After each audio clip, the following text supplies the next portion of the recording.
So much, man. That's awesome. It is showtime.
Congratulations, Aaron. Thank you so much, Sheesh. You are the man. Man.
Every city you burn, I'm gonna build one high.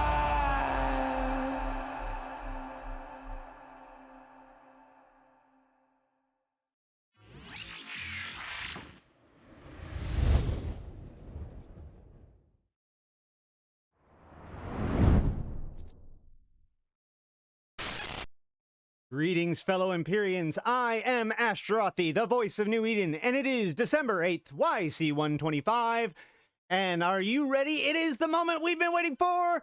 It is the Evuner Show and the monthly economic report.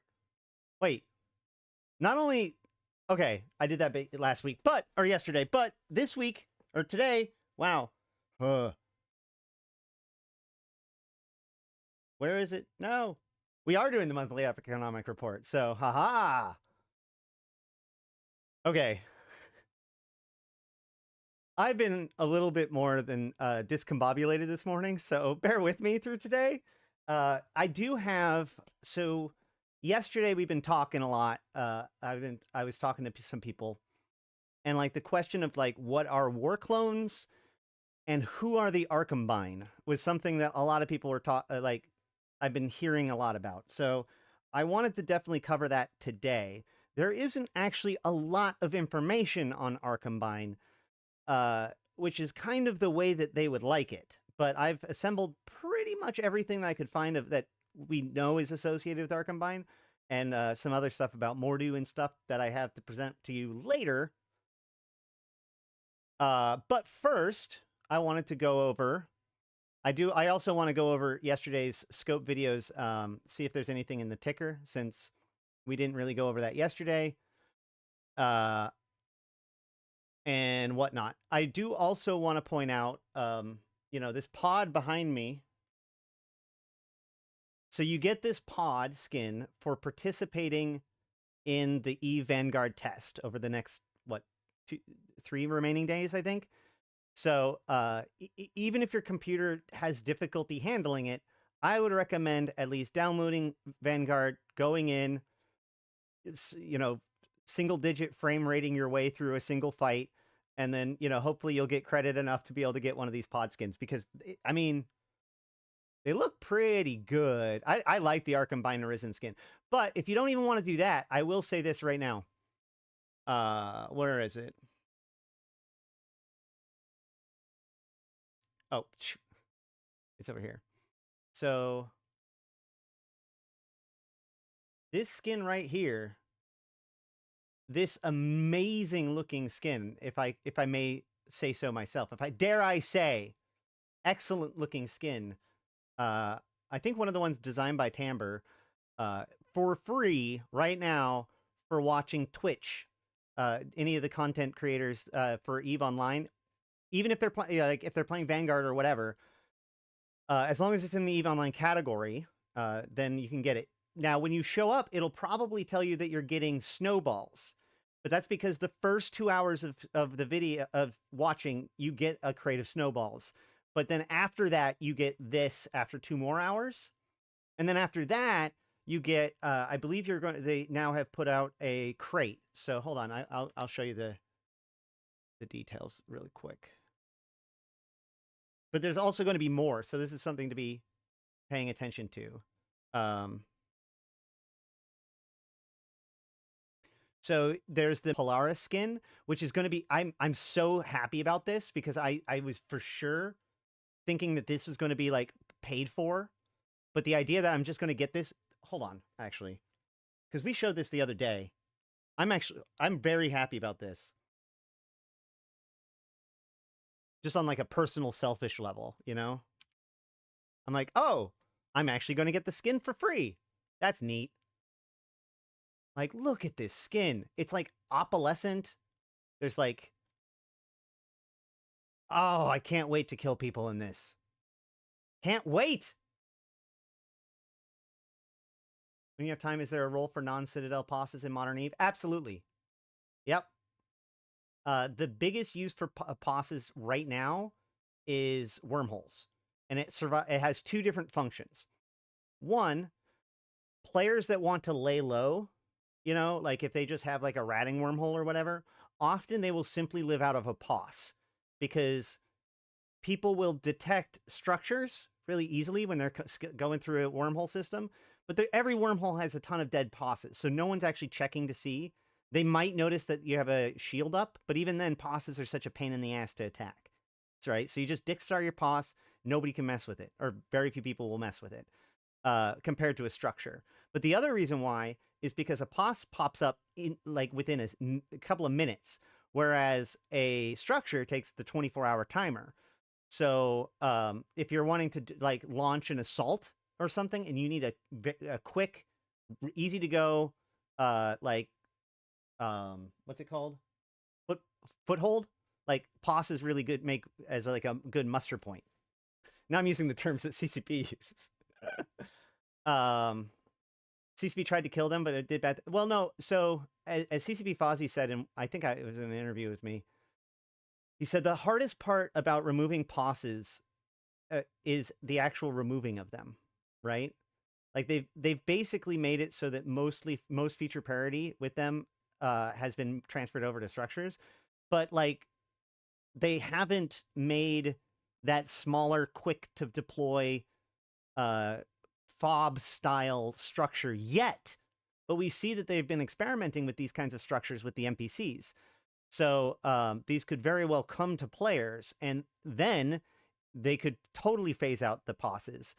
The idea that it is the code alone that is the problem doesn't really make sense, because you don't even need to remove the pos code. You would just need to remove the posses. There are plenty of items that exist in the database that nobody has. In fact, there's a faction BPO for every single faction module that exists. Nobody has any of them. Why? Because they're not available to be had. But that doesn't mean that they're not there, right? You could just automatically give a grace period for everybody to reprocess their stuff at full value, which I think they pretty much did with a lot of the stuff, and then shutter them after a period of time and make it so the only thing you can do with them is either keep them as a keepsake or reprocess them for material. Done. But they haven't done that yet, because as they were transferring things over to structures, they discovered that there were niches to the design and the uses of posses that were not captured in their original design of structures. So until they can also build that fob style tool, they're reluctant to remove posses. Or to put it a different way, it is very difficult to convince the money men up above to allocate resources to remove something from the game, right? Like, what value can I put on the fact that it doesn't exist? Super useful for keep. Oh, yeah.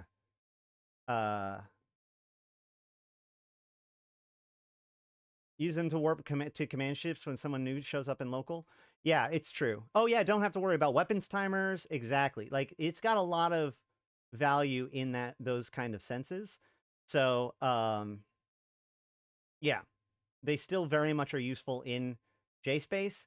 And at this point, the thing is that a lot of the things that made posses a problem, like structures have already fixed it in the fact that it's not a problem for players anymore, right?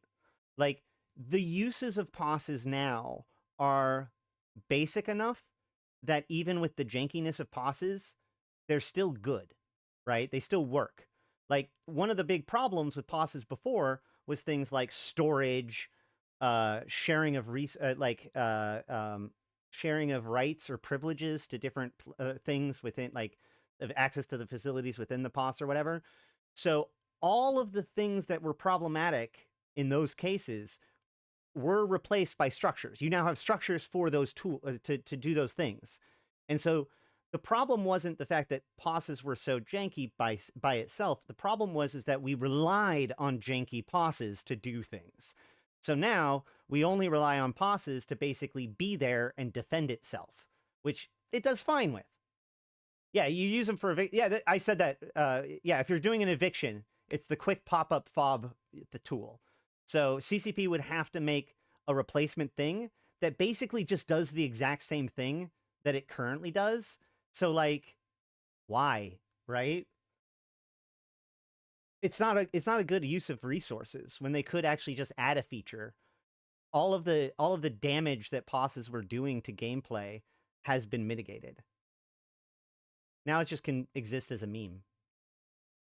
Anywho, great divergence. All right. Yeah, that's true. Well, although that can get very that is a high commitment, Brian. That not everybody goes that far because J-Space systems can have a lot of moons. Where were we? So back to what we were saying. So the Mecha Ball and Mamba skins, the Mysterious Galnet crate, which is the 19th and 23rd Overseer effects, flex, and a one of the following. So it either has a Streamcast unit, a Galnet Streamcast skin, which for the record is probably most of them. The 19th tier Overseer's effect. How much are those worth?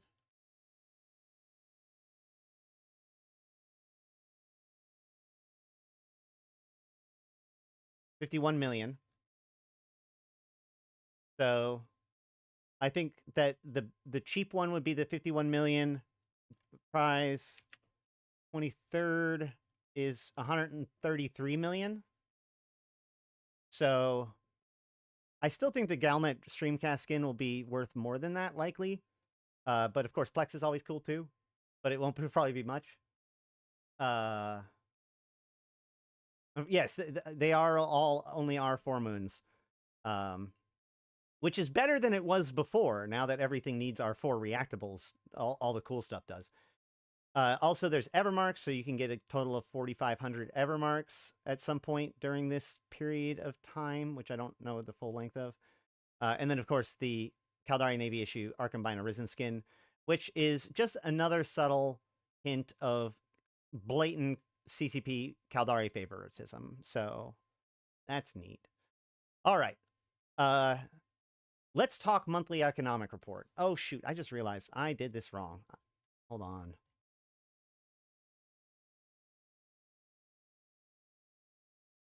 Oh, my God.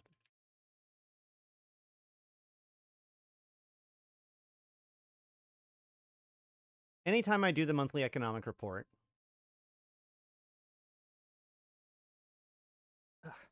hold on.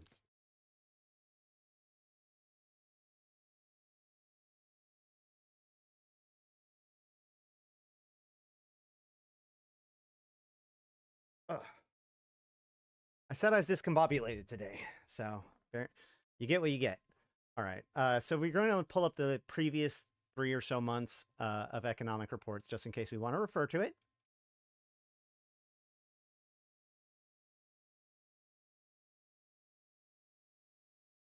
I'm going to pull my hair out of my mouth. All right, and...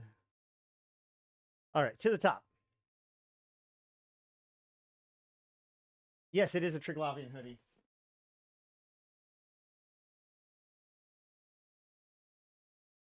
It has Triglav on the front. And it actually says, man, hold on.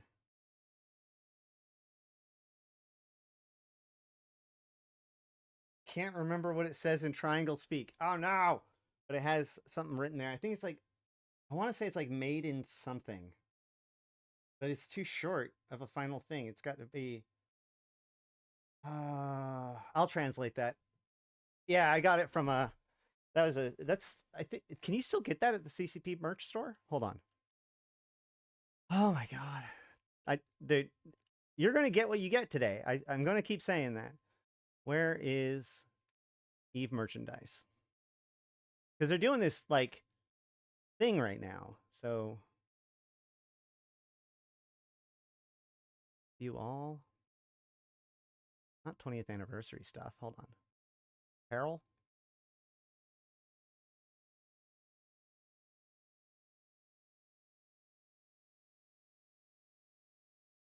They've expanded on it. What? So, hold on. Why is there... Hold on. We're not. We're. This is just going to be a random stream today, probably. Yeah, there it is. Look, angel shirt. Why is it that I can get real life angel shirts or angel merch in more variety and quality than the in-game angel merch? What the hell? Okay. Anywho, where was I? There is a Triglavian shirt.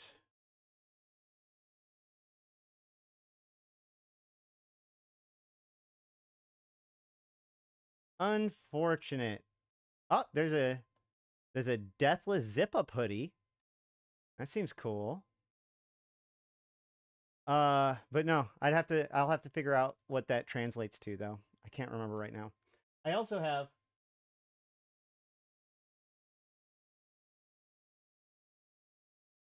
I got this, which is Lacrimix. And it says manufactured and cursed by the Serpentis Corporation. Eh? And it has a list of ingredients that is the material components of the human tears. So this is my jar of tears, organic and naturally harvested. That might be backwards for you guys. I don't even know. That's cool. All right.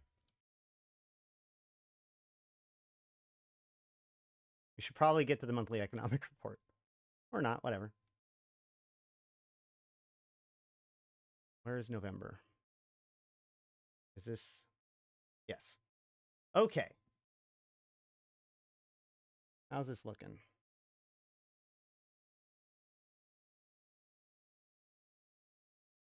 Let's go with that.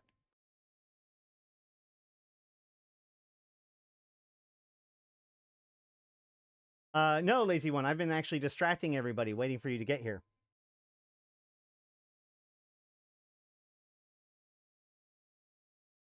So, let's get going.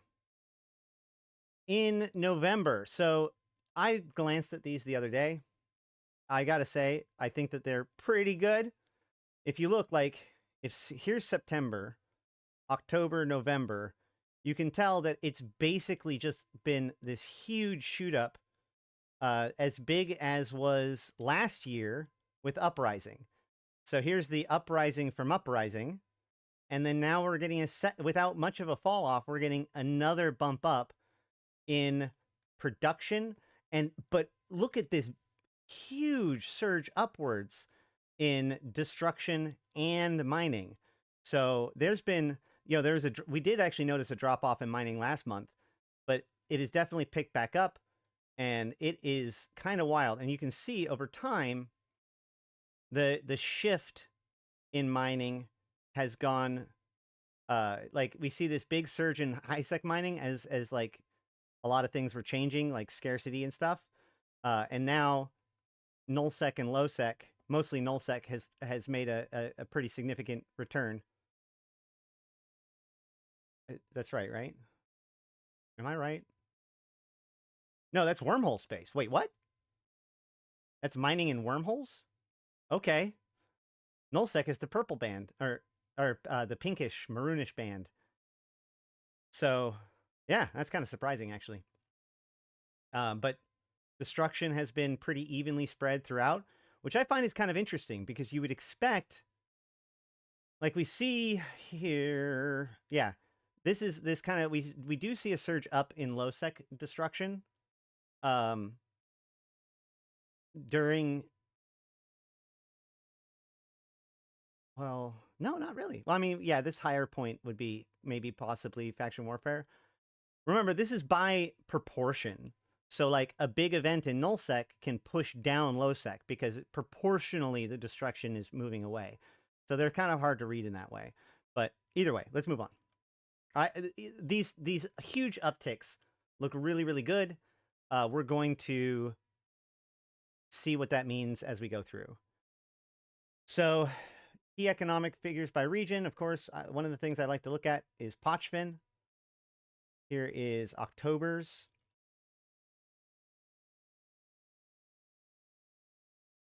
The prices for low-sec gas has skyrocketed to the point where I was able to plex 2 accounts for 2 months out of 5 to 6 sites.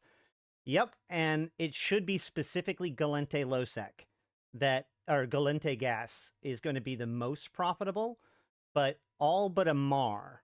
Amar gas is probably going to be, Amar gas and trigger units and the other pieces related to that are going to be not as big of a bump, but Caldari and Mimitar will get a bump, with Gallente getting a bigger bump because both the Garistas and the Serpentis and the Angels require Gallente parts.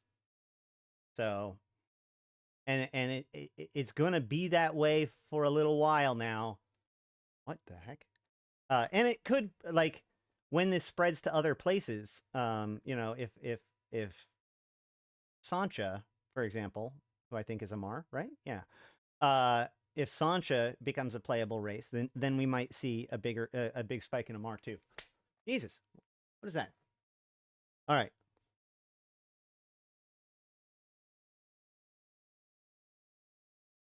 Yeah. So, Pochvin went from 1.7 trillion. This first one's destroyed, right? Yeah, destroyed. 1.7 trillion to 1.9 trillion, so an up in destruction from 0.2. Uh-oh. There we go.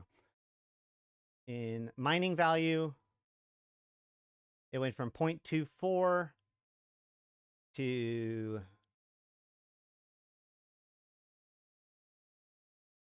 0.22, so mining's down. I wonder if that has any... No, because the Shadow Wars was done by then, so yeah. And then exports, imports, NPC bounty, production, trade value, loyalty points. That's fine. Let's see. Any other outliers? Delve has 2.25 trillion. Oh wait, no, that's last year's or last month's. So Delve has a lot less destruction as they did last year. The Forge, or last month. Golly, my units of time, man. I keep saying week instead of day, year instead of month. At least I'm consistent. 3.2 to 4.2. So this last month, well, this is October, right? No, this is November. Okay. Well, wait, what? Hold on.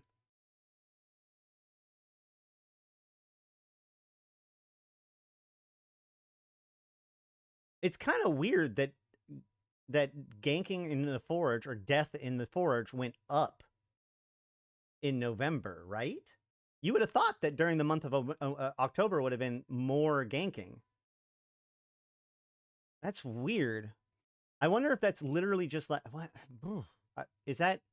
No, that can't just be Angel Cartel people being killed. People mine in Pochvin, people hunt miners in Pochvin, people stop mining in Pochvin, people stop hunting miners in Pochvin. Yep, that is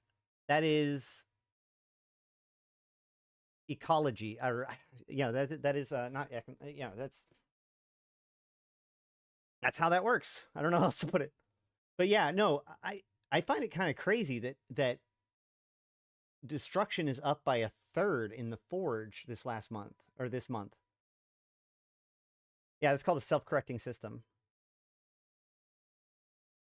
You really think so? Let's go look at the month before. No, because the Forge the month before was 2.1 trillion. And the month before that was 2.3 trillion. So yeah, no, it's twice as much was destroyed as the 2 months before October. That seems kind of wild to me. But in the Forge?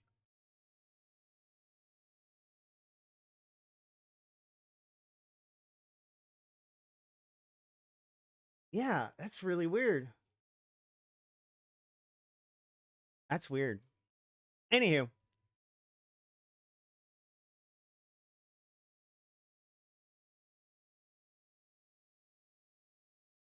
Insurgencies equal more transport, maybe? I mean, it really could just represent more people. I mean, like we saw the spike, right? This could literally just be like how well last month did, right? So we'll keep looking.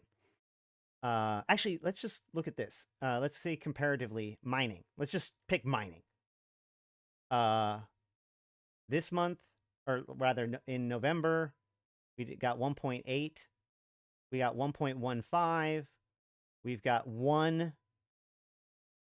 We've got 1.18. So yeah, it's up by like 10% in mining as well. So I mean that's a lot for destruction, but at the same time, you're right. There's maybe some people catching up. You know, it's the Christmas season. No insurgency covered the Forge, did it?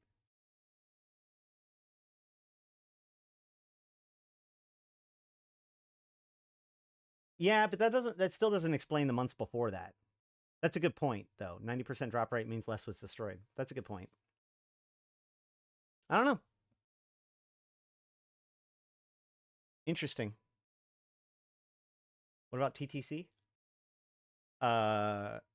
Didn't that happen like more than 3 months ago? Either way, let's see what else we can get. So mining volume, asteroid ore mined over time. So we're looking at, this is crazy, right? So everything's been kind of stable, but you see a surge way above the norm. And look at this. It's almost exclusively from high sec, right? Because like the amount of rise there and the amount of rise there is roughly similar. Like there is a little bit of a gain in... No, because Wormhole's just doing normal fluctuation. There is a gain in low sec mining for sure. Hard to tell with the null sec, but there's a very noticeable gain in high sec mining in the last month. That could be so things moving to Jita getting ganked too.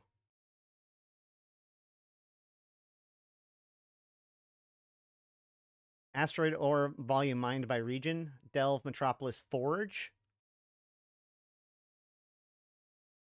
I need to just close this one. Wait. No, I did the wrong one.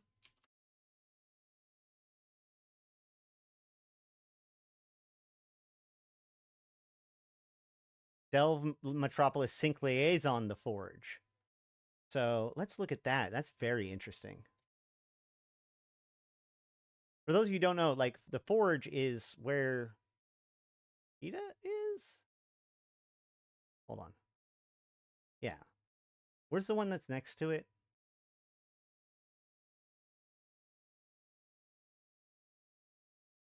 The Citadel, right?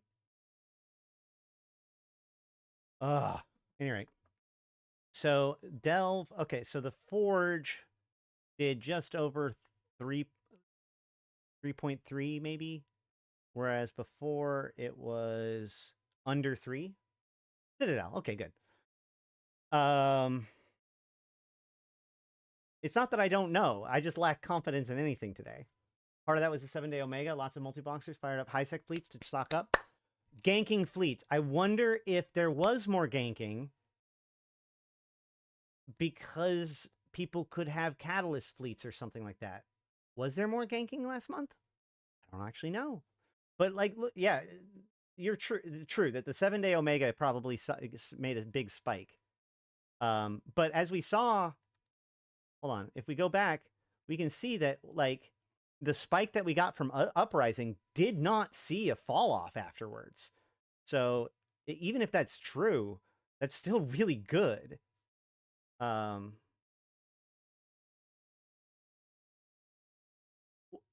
I'm trying to figure out why November is so much higher than any of the previous 3 months.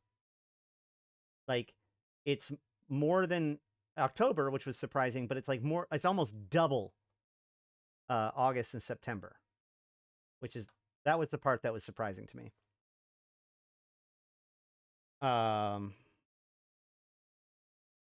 Yeah, so the Forge has a huge amount of mining, with Sync Liaison going to just over 3.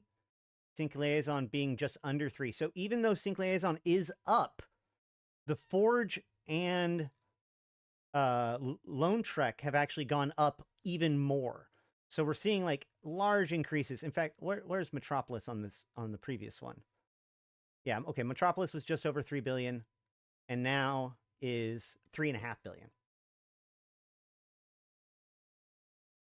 November saw the 40K concurrent user spike too. Yeah, that's true. I can tell you ganking went up because of the free Omega, and next month I'm looking at the Winter Nexus, so less ganking. Possibly. Yeah, that's true. Okay, so gas mined over time. Like, this is the thing. Like, all of these numbers show that, like, the 7-day free... This is more people playing the game, too. Like, that's a lot of extra gas mining. And you can see that it's happening in low sec and in wormhole space, right? Because you see this spike up from low sec. Null sec looks like it's a little bit up, but maybe mostly flat. And then we see this bigger, much bigger spike in wormhole space. Remember, they amplify each other, so you can't just be like, wow, that's a big spike. You have to, like, basically this spike minus this spike and this spike. So, me, and me, right? So, yeah. Either way. So, more gas mining. Gas volume by region. So...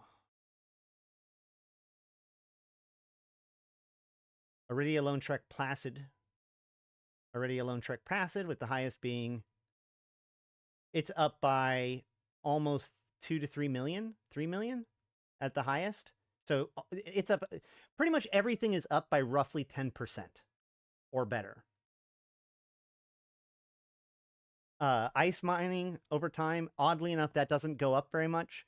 I wonder if that's because, like, this has more to do with availability than will. Yeah, hard to say. Ice volume by... Wait, that's not even last... Ah, I got the wrong one. Hold on. Never mind. I was wrong. Now, this is interesting, right? So here is an interesting fall-off spike. So let's assume for a second that this big spike and then fall-off is the 7 days, right? Because it's about mid-November. That sounds about right. So you see here that, like, multi-boxers, a bunch of multi-boxers start mining ice and then stop after 7 days. Whereas with the rest of them, we do see, like, actually, no, we do see kind of that same fall off. So, but we also see, you can see that there's a distinct trend that's going alongside it too, right? Like, even the end point is still higher than, or along the side of the slope. It's just this bump up that is the part that is the 7-day amplitude. So that big spike is the 7 days, but the general trend is still pretty good. That fair?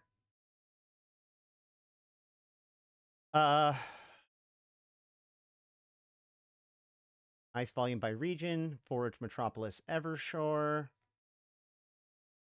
Forage Metropolis Evershore. Yeah, we already did that. Moon ore by region. Miss my alpha accounts that go use coveters for 7 days. Well, now you can use an endurance for 4 days. Iridia being up is weird, though. Maybe. Is it up? Hold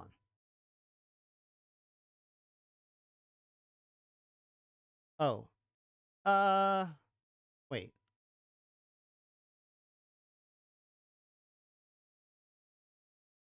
Three and a half. That's not even it.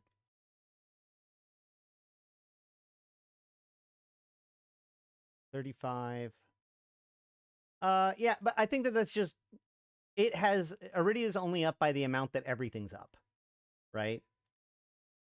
So I wouldn't necessarily consider it that much up. Event ice doesn't count in November's ice mining numbers. So we'll have to sort that out next month.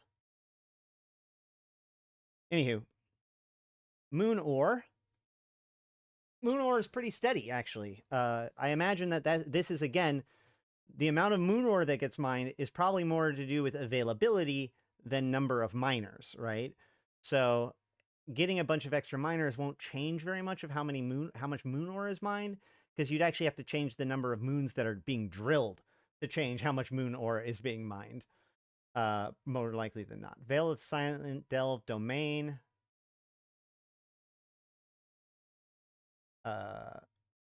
Veil of the Silent Delve Domain with wow, hold on. Is that spiked the same there? Oh yeah, I guess so. In fact, Veil of Silence a little bit down. So yeah. All right, let's look at imports, exports, and exports of different areas. Okay, so last month the top was Lone Trek for imports or exports rather. This is less of an important thing. Actually, the forage. Let's look at the forage. So last month the forage was at a 139 trillion export, which means 139 trillion is more of stuff left the forge than was brought into the forge, which makes sense because a lot of things are built and then sold and then brought out of the forge. Likewise, in this month, we see that it is 136 trillion versus, what did we say? 139 trillion. So it's down a little bit, but let's look at the actual numbers. So it's 718 and 582, and it was 615 and 476. So what we see is that there is like a what would that be? Like a almost 15 to 20% increase in exports and imports, keeping them roughly even with each other by making it so it only shifts by only 2 trillion. So red is imports. Yeah. Oh. Okay. Let me try this again. You're right. So more is brought into Jita or into Forge than is taken out. I guess that makes sense too. Does that make sense? Hold on.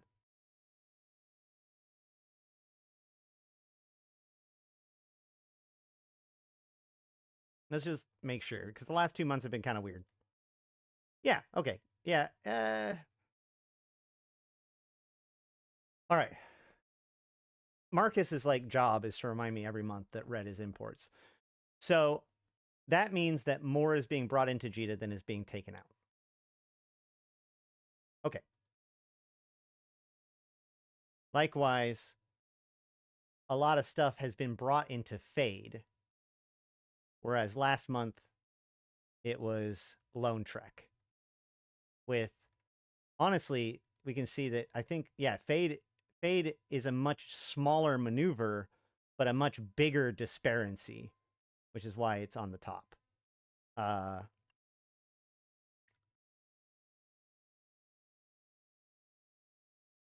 Where is, right?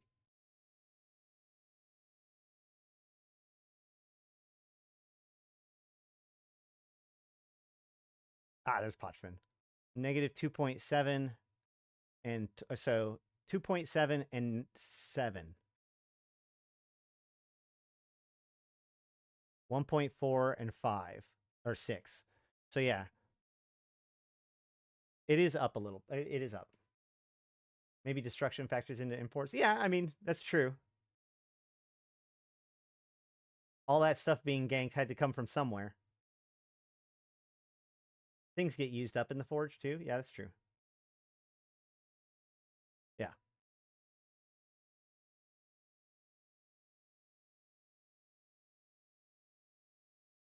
Now, isks and faucets. This is the one I like. Let's look at this. Commodities. Commodities has been 56 trillion, where last month it was 60 trillion. What was it? I discovered what was the commodity. Is it Plex? Hold on. I didn't discover. I'm sure people told me before, so don't even... no. Dang it. What is the commodity that I figured out was or that, whatever. Hold on. Before I go too deep into this, I really want to make sure I know. Consumer products? No. What am I doing? Show only available. That's the problem.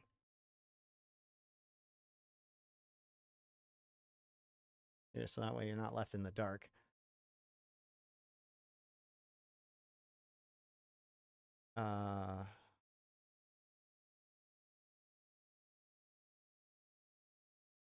Is everything in trade goods considered a commodity?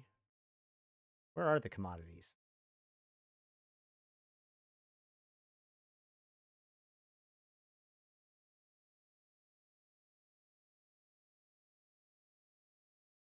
The active ISK delta is wild this month. Lots of ISK from inactive counts coming in. Yes, that's true. I was saying, yeah, we'll get to that in a second. I'm just going to go ahead and say I don't know what I'm talking about. But I did discover there was something that was a... Wait. It might be the encrypted bonds?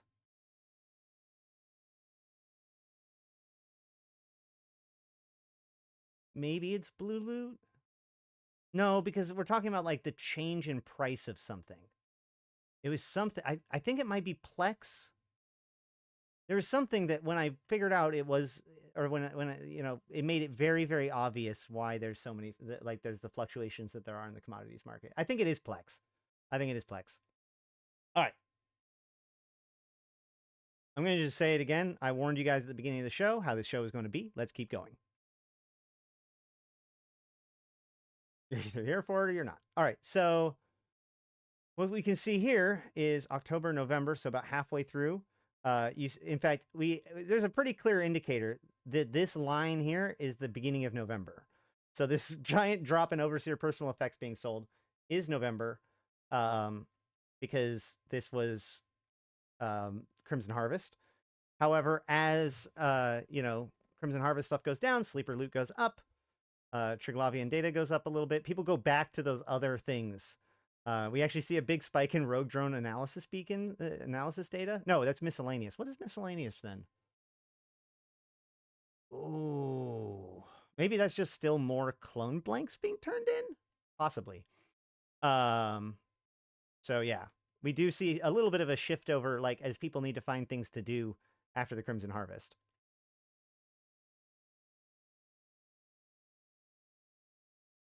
We see October, November.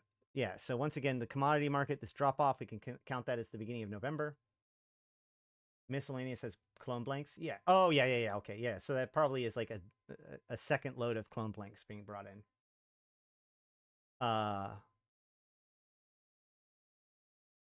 Deathless Empire loyalty tokens for insurgencies, maybe?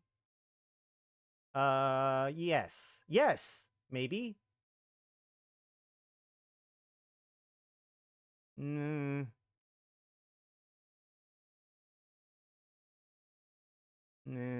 don't know. The pre-event items. Yeah, but do you think that there did enough people do those things in order to cause that big of a spike? Really? Like, how many people really engaged with that particular challenge? I guess, yeah, a lot of people got the hacking stuff. They just sold off the hacking stuff, huh? Okay, that makes sense. All right, either way. We do see a big spike in bounty prizes. We see that commodity secondary bump. Even Sancha Incursions is up. Kind of wild. What's funny is we don't see, like, we do see a little bit of an up in LP store, but it's almost like a recovery more than anything, which is kind of weird. Skills and blueprints are up a little bit. Transaction tax, yeah, whatever. Wait, I'm dumb. No. We're below the line. So this represents a bump up. So this is more people spending LP. Because this is ISK spent buying things for LP. Because things on the LP store require ISK as well. So this bump up and then back down is likely like this is the beginning of insurgencies. Yeah, the pre-event items from Wormholes sold for 4 million. Yeah, that okay.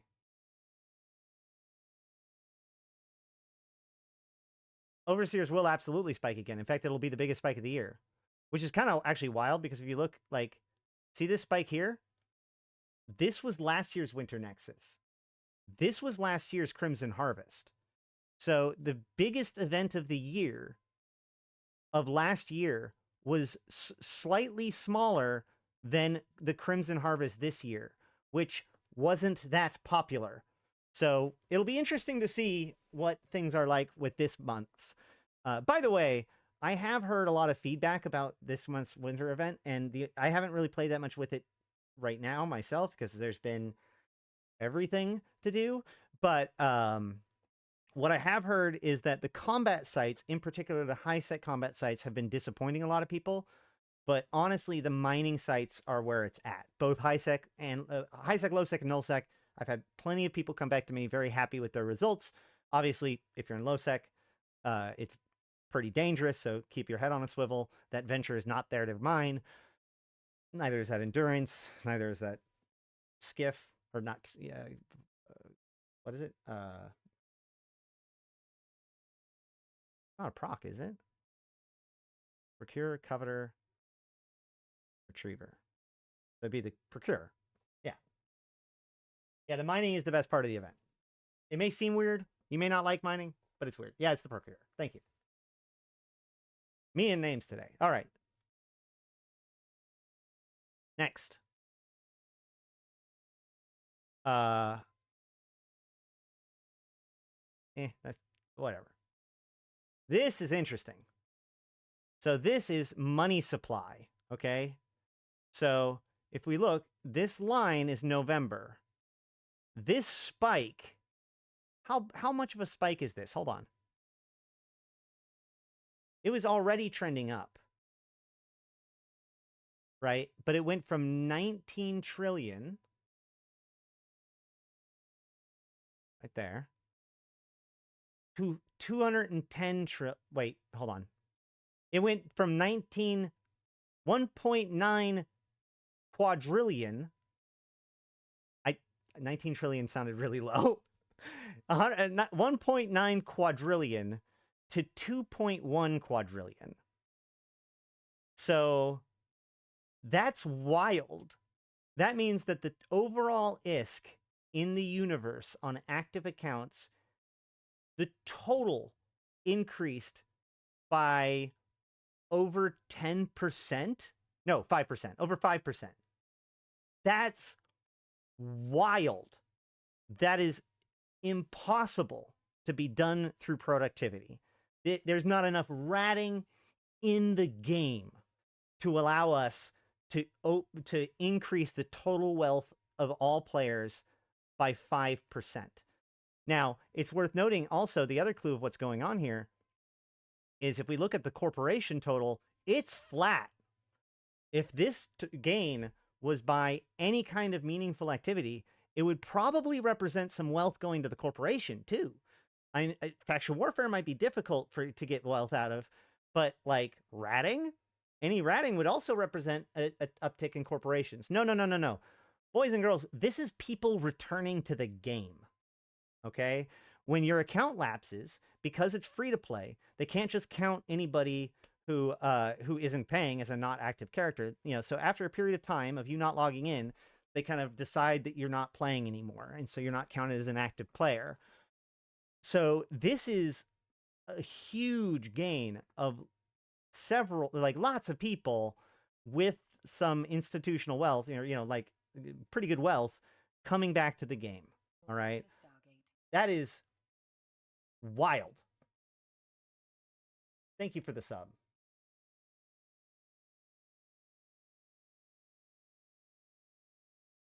Yeah, if you're out for 3 months, you're taken out of the report, says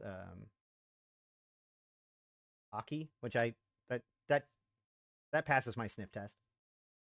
So that's pretty good. That, I think of all of the things that we've seen today, that is the best indicator of things going on. Now, it's worth noting. Hold on. It's worth noting. Like, let's be So I want to note that there's this darker, this more faded line here. So what's important about this is that this spike up is that 7 days. So a lot of this increase from here is likely people reactivating Omega accounts. So whether or not this number stays this big in, say, 4 months is going to be worth watching, because currently this total includes everyone who came back after getting 7 days of Omega, right?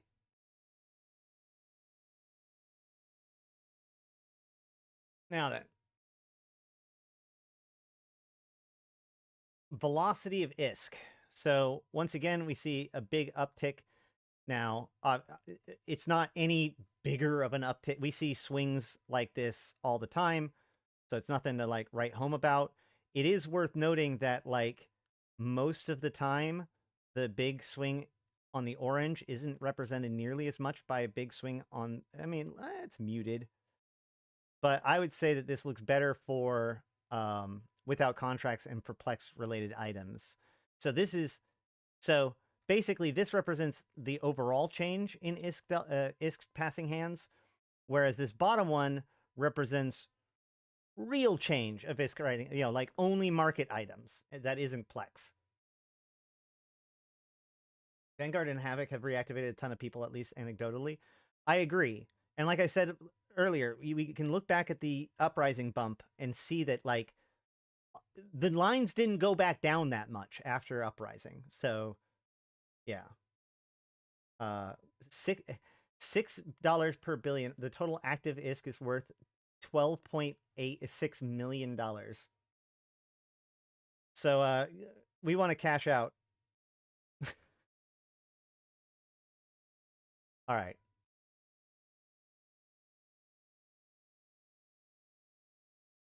Economic indices, full history.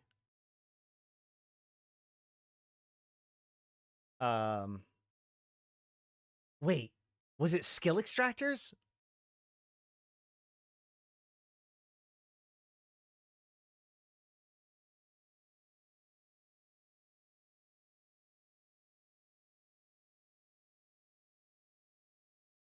It might have been skill extractors and injectors too. Man, I need to go look it up at some point. In its current state, Vanguard won't pull new people in, pull in new people, of course, but the potential is high. Well, yeah, its current state isn't for the public. That's why they gave it to only people with Omega accounts, right? Like, this is, you know, the best way I think I came up, like, because I had to talk about this a lot yesterday. The framing that I think I settled on was like, if you look at this, if you just look at what they have done, right? If you evaluated it as a standalone game, it doesn't pass muster. If you look at it as a part of EVE Online, this is now a thing about EVE Online, right? An expansion of EVE Online. It's, even in its current state, is pretty huge, right? When you remember, like, oh shit, this is all going to be tied together and all that stuff, you see, like, this has so much potential to be what we want it to be, right? If you see it as a module of EVE Online, I'm now running on the ground as an EVE Online player, which is, like, really cool. Now, obviously, a lot of that is, like, closing your eyes and filling in the details or whatever, but, like, pre-alpha, right? So, and honestly, I think that, to be totally frank, I personally believe that the reason why this is so forward-facing so quickly is because, above all else, this particular playtest is designed to prove the concept of it actually affecting corruption, right? That's it. That's the missing piece. That's the one thing that they haven't quite proven works yet, before they get like really into it. The enjoyment of it, whether or not the fans will accept it, but also whether or not the mechanics of its relationship to the EVE Online game, because they patched EVE Online too, and they're patching them both a lot. So it's that connection that we can barely see right now as players. That's the thing that this is testing, which is a big deal.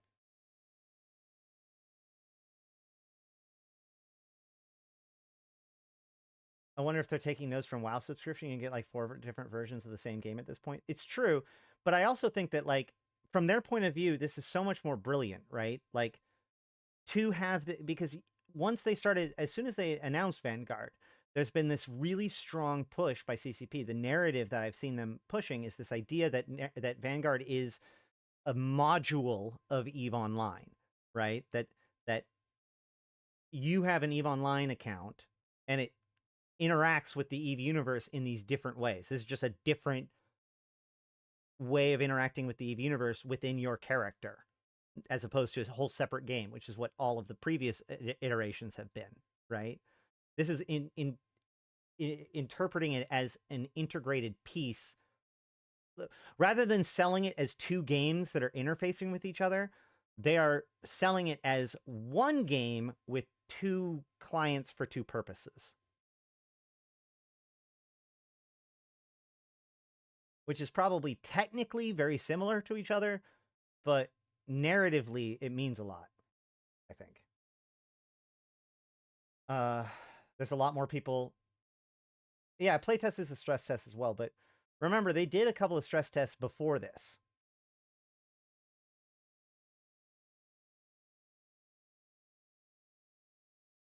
Yeah. The thing is that so let's be frank, we were already stomping on insurgencies. Like, I think out of the last 3 waves of insurgencies, so 6 insurgencies total, there's been a grand total of maybe 2 or 3 fully suppressed systems.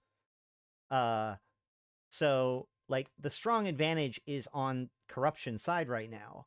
So if CCP actually added in this thing for this event that did a meaningful amount of change, that would just be like the Caldari and the Gallente militiamen would be rightfully bitching about it, right?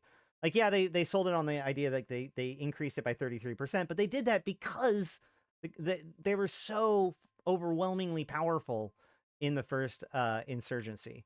So again, you're not like the amount of change doesn't matter when you're just testing it. It's the fact that it works at all. You know, if I can raise corruption by 0.1%, then I can raise corruption by 1%. I can raise corruption by 5%. I can raise suppression by 2%. Like, you get what I'm saying? Like, that part's easy. That's details. That's not the technical piece of it. So, yeah. Yeah, it's not a real game yet. And, you know,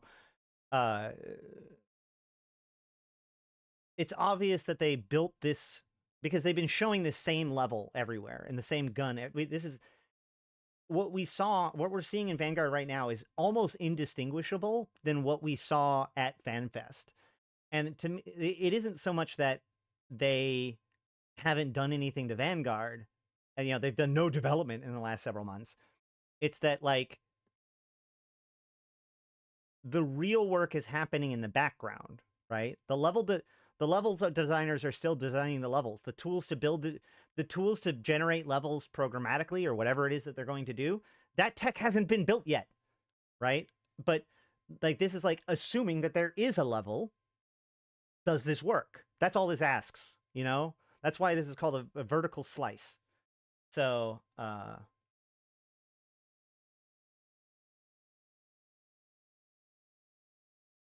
dude, nobody likes the botting people, the seagulls.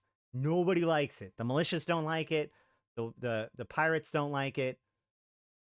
Nobody likes it.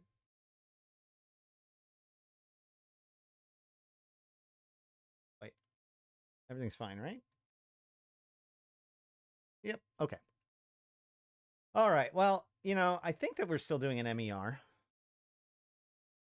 So the mineral price index has stayed pretty high through the entire year.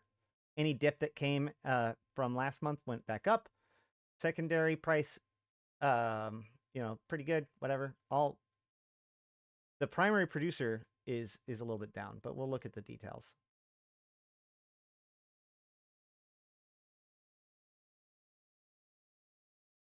Wait.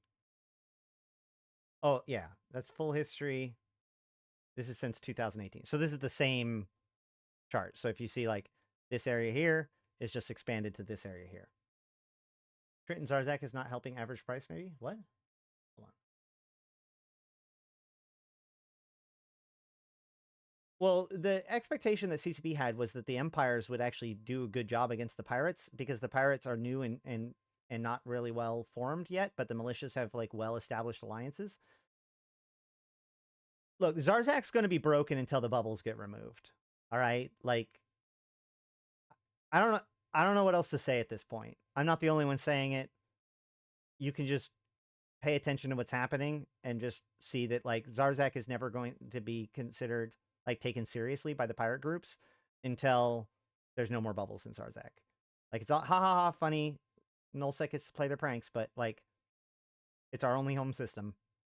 So if it doesn't work for us, then it doesn't work, and we'll just stage out of LowSec, and that's unfortunate. That makes me really sad. Consumer price index, we see, I mean, not that much change, but if anything, it's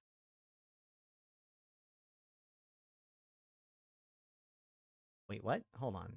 Tech what? Hold on. Tech 1 modules? I guess that's maybe from people buying building Tech 2 modules? I don't know. Make sure to reach out to your CSM representatives. You know, actually, Satonia, after that, my CSM representative reached out to me to make sure that I understood that they were not responsible for this.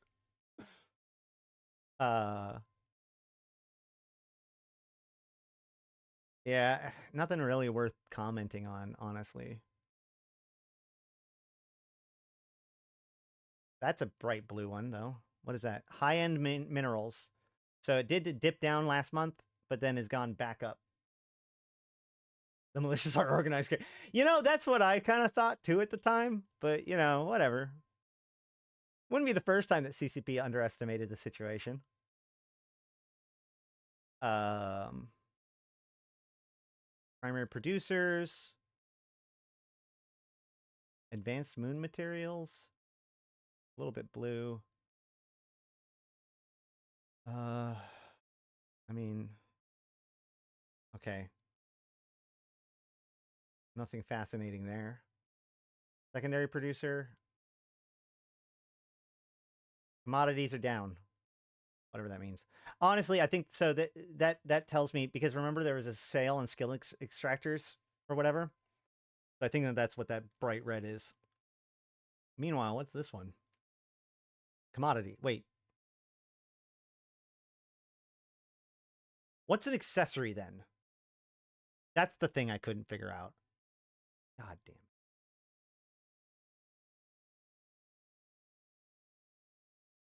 Because commodities went up. Did Plex go up? Yeah, like my stream. Make me feel better for not knowing anything about what these charts mean. All right, reserve bank thefts. I mean, like, bank thefts are great. Whatever. 159 goes to 102. So reserve bank hold on. Sorry. 345 to 305. So there's a lot less reserve bank thefts, which is kind of crazy since everything else is up like by 10%. This being down by 50% is pretty, or not 50, call it like 6. Is accessories not clothes and skins? Maybe it's skins. Like I said, all I remember is that at some point I figured it out and I was like, oh, that's what it is. And by figured it out, I think somebody pointed it out to me. Could make Deathless aligned players immune to bubbles in Zarzak. I mean, I'm pretty sure that would be harder to do and make nobody happy. I mean, it would make us happy, but it would make like them like that's not the solution they want. You know, honestly, as I've said before, if they can just make it so that there are no bubbles in the shipcaster area without making it a dead space site, then that would be enough. That'd be what that I don't whatever. It'd be nice to also have the fulcrum, but to be honest, they can bubble all the gates that they want. I don't give it. No care. They can mess with all of the gates, just not the shipcaster. That's it. That's all I ask for. I mean, you can camp the shipcaster. Don't get me wrong. I'm not saying that you can't, but not with bubbles.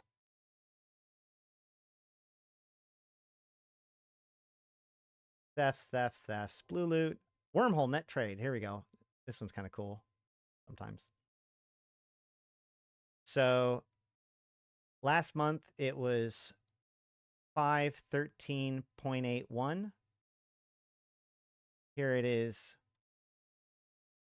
513.9, 1.5. So literally almost no change. For gas, we see 1.6, 1.7. That looks like it's down. Didn't we see gas mining up?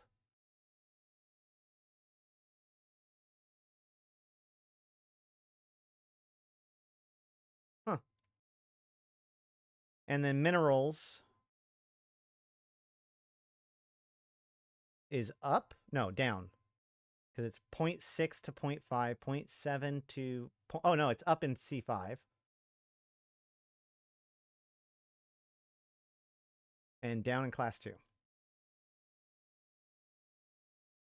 Largest battles, Caldari versus Gallente. Apparently, there's several big ones this month.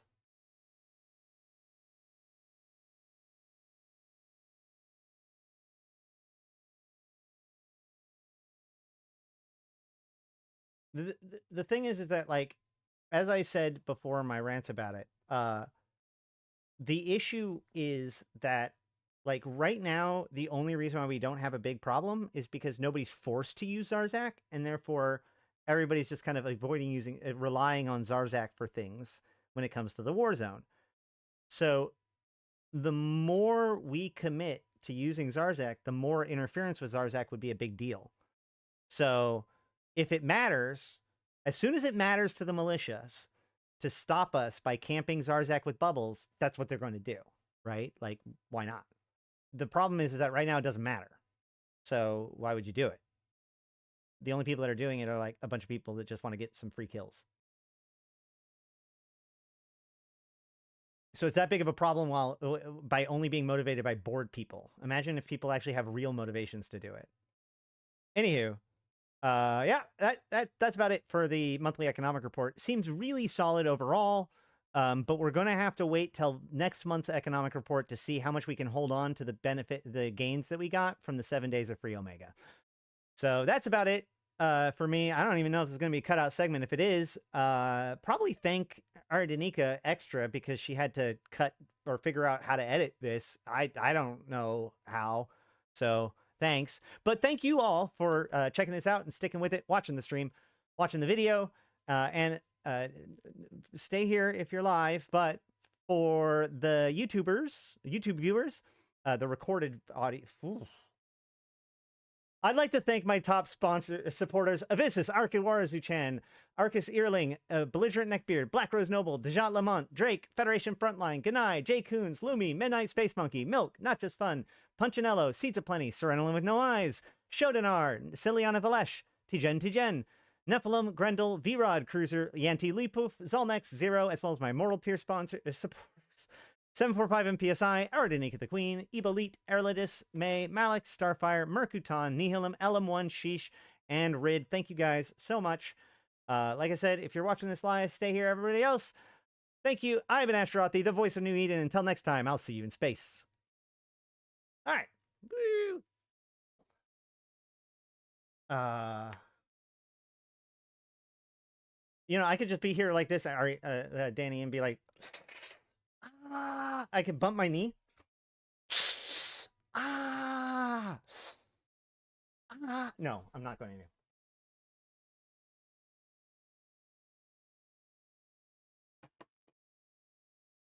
All right.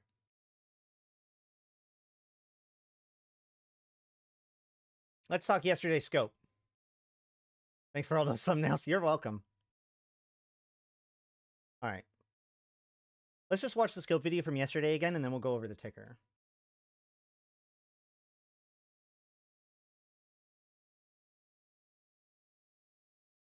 I remember to turn on the volume before starting it. Aren't you proud of me? Be proud of me. A Mordu's Wait a minute, Legion. I'm dumb.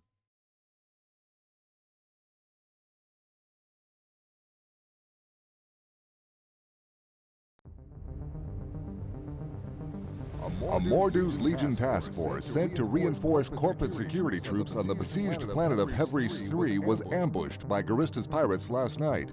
The task force included heavily modified Mordu's bowheads that are reported to have been outfitted to support Legion war clone unit operations. The ships carried war clone blanks, cloning bays, and materiel for ground warfare. The advanced Legion equipment is speculated to be of high value for the rumored deathless research and development efforts into cloning. Taken by surprise and overwhelmed by superior Garista's forces, the task force escorts were quickly wiped out, leaving the freighters defenseless. While the majority of the Legion fleet was destroyed in high orbit of the planet, a handful of bowhead freighters rushed towards the planet in a desperate attempt to deploy the Mordu's troops to the surface before their destruction. Only one ship managed to reach low orbit, but heavily damaged and under limited control, the bowhead crashed down on a remote part of the planet. The crash site is likely to become a priority target for pirate forces. Reports are circulating that the Deathless Circle is deploying units of experimental clone troops, designated as Vanguard, to the planet. With the decision to send lightly defended freighters into a pirate insurgency zone, highlighting how overstretched Mordu's Legion and Upwell are, the surviving Legion troops on the surface of Hevreys 3 are preparing for the first strike by the Deathless and his Vanguard troops. This is Alton Hovery, reporting for The Scope.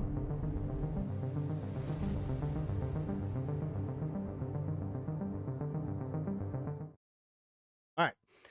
You know, the scope report sounded very contrived to me to introduce Vanguard. I hope they do a better job on the release date.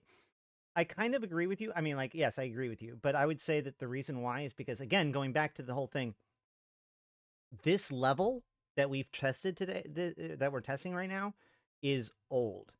Which means it probably was built in a time in which they didn't really know exactly what all the details were going to be, right?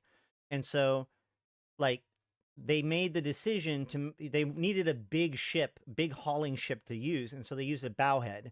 So then they need an excuse as to why there's a destroyed bowhead here.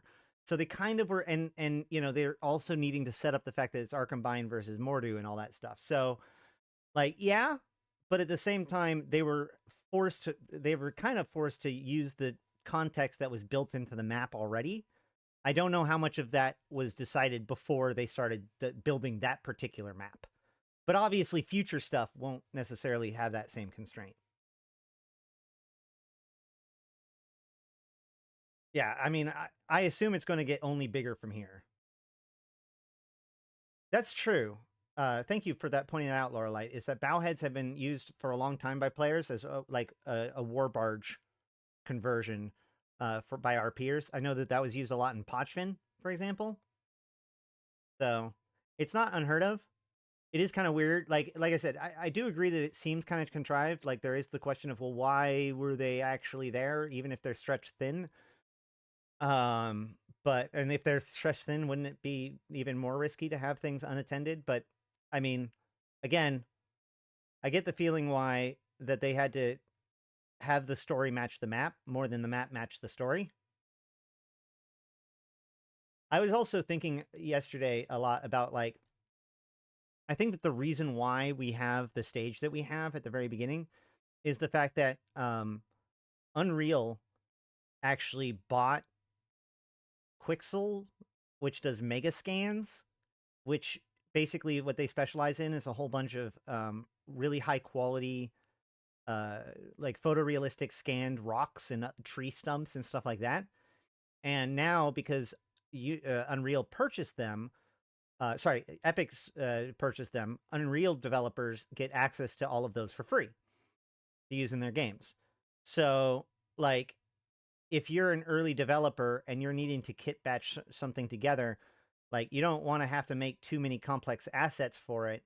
So, like, a rocky terrain, you know, lava, fire, you know, all that stuff is like stuff that you can pretty much get, you know, produced or get on in your hands on for Unreal pretty easily.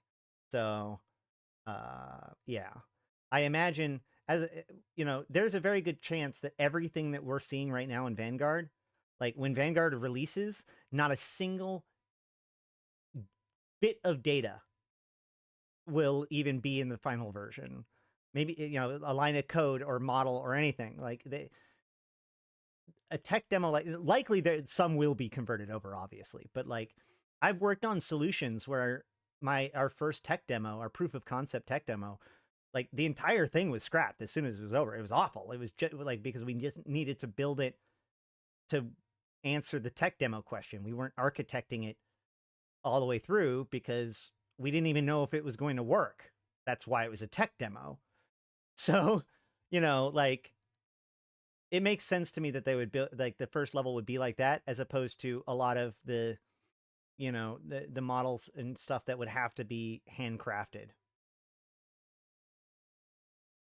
All right. Yeah, the Scarcon conflict prior to liminality. All right. So let's look at some of the headlines, the news and briefs at the bottom in the ticker. Mordu's Legion releases states Bowhead troops transport, quote, responding to pirate attacks on Hever's 3 colonial settlements. Yep. Arkombine War Clone Mercenary Group formally reclassified as Deathless Circle member by DED and Sorrow. Red warrants issued. So, congratulations, you're now a public enemy. Heavy fighting in Ikoskio? Yeah, there we go. Ikoskio system following Federal Defense Union guerrillas taking advantage of Guristas plundering in Asakai. I think that's important because I believe that isn't that the first system to have actually flipped in response to, like, the disruption that's being done by an insurgency. I know at least one was now. Mobilization of Mordu's Legion reserves reported as search and rescue operations begin in Hever's system. I will say this, though, of all of the things when it comes to the shooter and this event, the thing that I'm most disappointed in is that the shooter tells you that you're going to Genesis. When you deploy, it tells you that you're going to Genesis and not Heverus. That's how much they knew what was about to happen. Anywho. Situation in Ugidi Constellation remains fluid according to Concord conflict monitors as Republic counteroffensive continues. Bowhead crash site on Hever's 3 reported as, quote, widespread field of wreckage, scatter cargo, and survival pods. Well, that's, yep. Divestment in inactive war clone imprint archives by minor mercenary houses subject to Sorrow restrictions reported. So yeah, there's a reaction to war clones going mercenary and joining the Deathless. Federal Intelligence Office Black Eagles authorized to deploy kill teams to Heverus according to federal government insiders. Worth paying attention to Heverus because, you know, never let a good tragedy go to waste. Who knows what the FIO is sending the Black Eagles over there to do. Deathless Circle reported to have brokered agreement with Angel and Gris's allies to, quote, share spoils of Bowhead wreck. That's why the tasks that you have in the event, even though you're on the Garissa side, you have missions from both Esri Helgazotsu, the head of the Garissus group, and Rafik Zohar, the head of the Angel side. Provost Marshal Kasia Valkanir holds command conference with regional provost of Edencom and Aegis Special Forces commanders. Worth reminding everyone that Aegis is Concord's, like, boarding team. Like, that was created to deal with, that's their Nova team from back when Nova was going to be the thing. So Aegis coming, like, expect Aegis to make a move when it comes to all this war clone stuff. Warclone imprint archive sale linked to offerings from Ostrakhan Agency, Intara Direct Action, and Sekal Expeditionary Group. Does anybody remember where we've heard those three particular names before? I do. Let's go look. Let's go look. We go to the Notion, my lore section of the Notion, which I don't know why it's not in dark mode. And we go down to the Deathless. Come on. Let's just, where's dark mode? All full width. Second of all, think this. Third of all. What?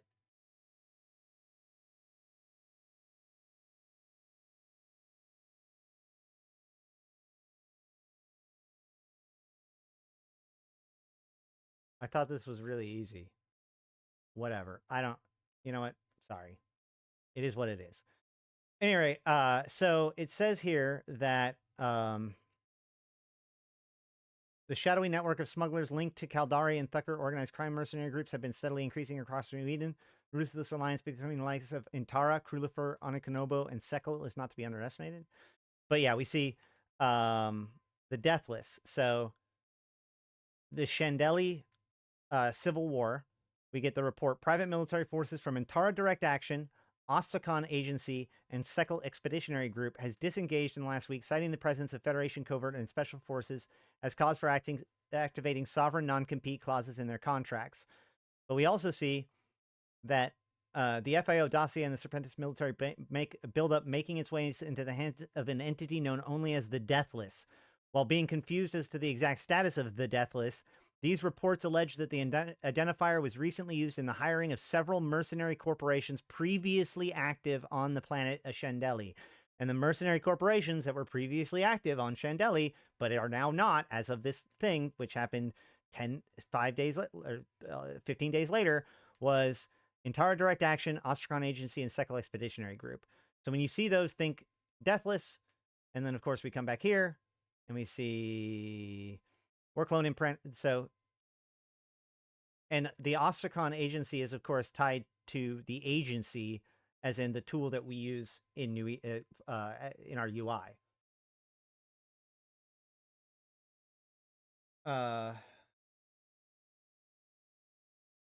It does seem a bit weird to me that the Vanguard teams were killing each other if they're all Arkombine. Maybe, but at the same time, like,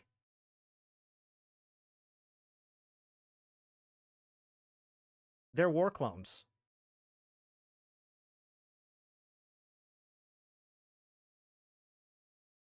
Like, that's the thing that we'll talk about when we talk about war clones, is the fact that, like, they are very expendable, and they are considered very expendable. Arkombine war clone group's defection to Deathless Circle condemned by Upwell Department of Friendship and Mutual Assistance. This is important because, of course, Arkombine, we'll talk about this later, but Arkombine was part of Upwell's defense systems, as you know, along with Mordu. Imperial Inquisitor assassinated on Kitaled 4 with entire Camiras Guard unit, reportedly member of Corazor family cadet branch. I have no idea what that means yet, but we'll probably have to look into that at some point. I'm sure that'll come up again. Volatile ice storms emerge across New Eden, with Sanchez Nation forces deploying White Storm forces to mine precious ices. Winter event. Rumored network intrusion at DED Molten Heath headquarters purposely targeted Sorrow confinement archives. Molten Heath is an interesting place. We'll probably look at it quite a bit when we talk about the Arkombine people. Reports from Caldari resistance cells in Pochvin indicate Caldari state supplies increased due to new delivery methods. This is a big bunch of immortal ground soldiers out to make a profit for themselves at the expense of other immortal ground troops. Say it isn't so. Yeah. Also, I think, well, yeah, whatever. I think that they kind of are hand-waving it that in Vanguard, like any given player might be Mordu or Vanguard, because like in the task, it says your fellow Mordu or Vanguard things. I don't know if that means that Mordu is the NPCs and Vanguard is the PCs, or if they're saying that like it's just a mishmash of both of them. You know, whatever. You can headcanon it however you want, I guess. So new delivery methods. What new delivery methods do the Caldari recently have and are experimenting with? Did you say shipcaster? Because the answer is shipcaster. There's been a lot of stuff, like the Caldari in particular. They're the first people to make the shipcaster, and there's been a lot of hints in the lore in previous world or like New Eden news or whatever that they've been experimenting with additional uses for the shipcaster, including resupplying their syndicate area, and now it would seem Pochvin, which is interesting because it might make a new way to invade Pochvin, right? Major pirate activity reported in Hevra's system as criminal elements scramble for rare opportunity to obtain Legion technology. So yeah, I mean, because the bowhead's destroyed. So that's the reason why everybody's so desiring of the stuff that you're getting while getting there. No, into Pochvin. Upwell Security Director Lares Hane described Arkombine as treacherous opportunists over defection to Deathless Circle. I think that Lares Hane is the director of Upwell's Department of Friendship and Mutual Assistance. I'm pretty sure. I could be wrong.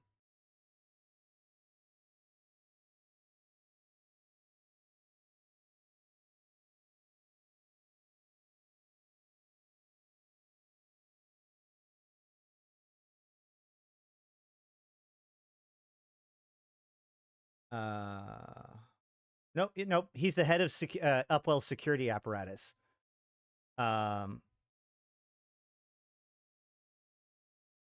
Director Lares Hane, head of the Upwell Consortium's department. Oh yeah, he was the head of. Okay, Director Lares Hane, head of the Upwell Consortium's Department of Friendship and Engineering Assistance, is on high-profile tour of Upwell Consortium's member installations in the Outer Ring and Syndicate regions, following further calls for assurances that Upwell security is sufficient in the face of threats from Serpentis Corporation and renegade capsuleers operating in the outer regions.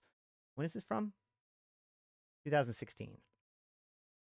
The inspection by Director Hane is the first real look at the press of and other observers that had of Upwell security chief.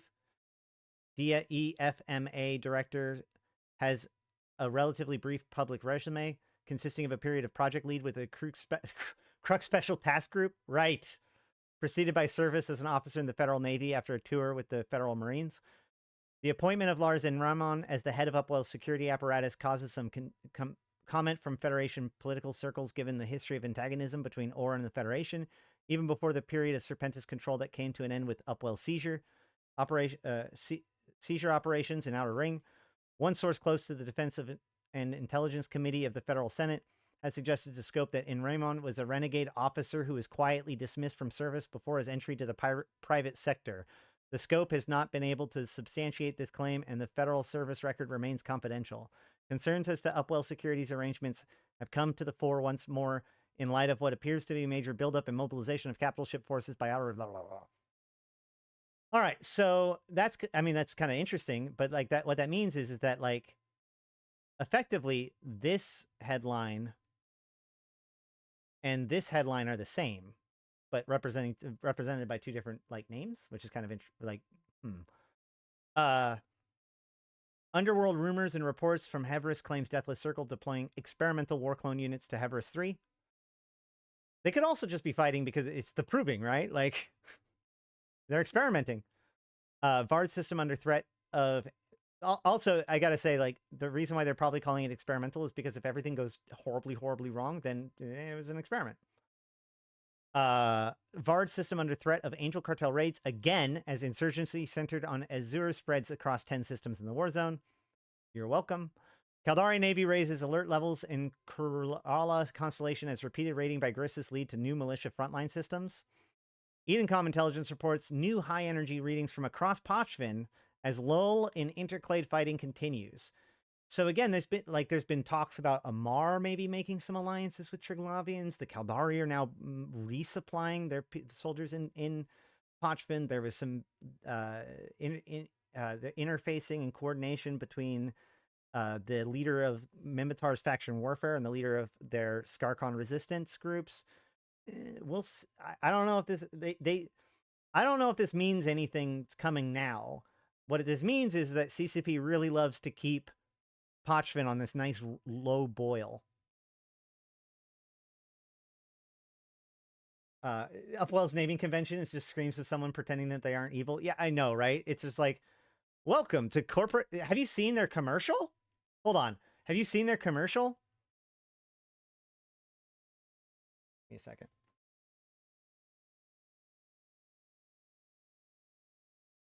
Where? What? But I. There.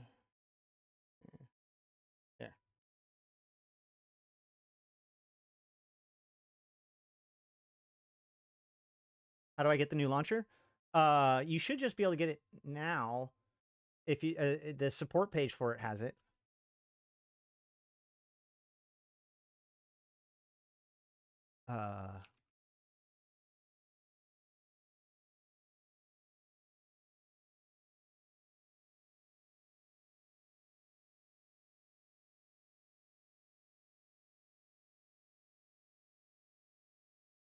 Have dreams of greatness.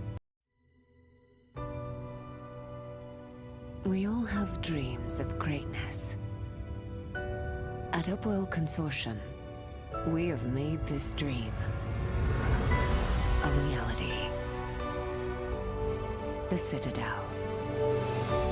Your city in the heavens. A testament to the ingenuity and spirit of humankind. Unlock your true potential and build the life we know you deserve. Together, we can and will make... Alright, we're coming in close range. Spread the grounds and away. We need to keep them from MGDing. C-Swing, hold position! Interdict us! Get some purples in the middle! Bombs, bombs, bombs! Over it, Hartman! Over it, down his egg! Alright, carriers are putting fighters out. Frigate, short range and take them out. Dreadnoughts, you are siege green. Citadel, primary is E11 with Apostle. Apostle is primary. Cabin destroyed.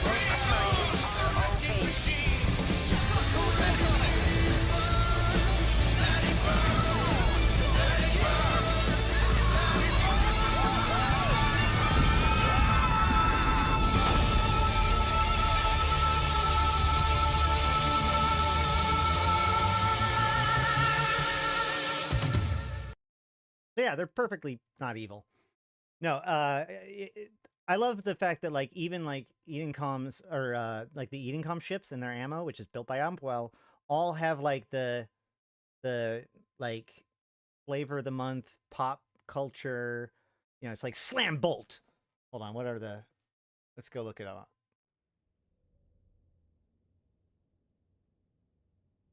There's Blast Shot, Galva Surge, Mesmer Flux, and Slam Bolt.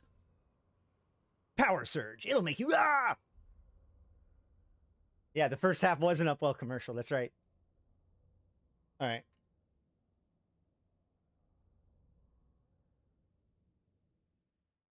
It's all named by Justin Hammer of Hammer Industries. All right. Where were we?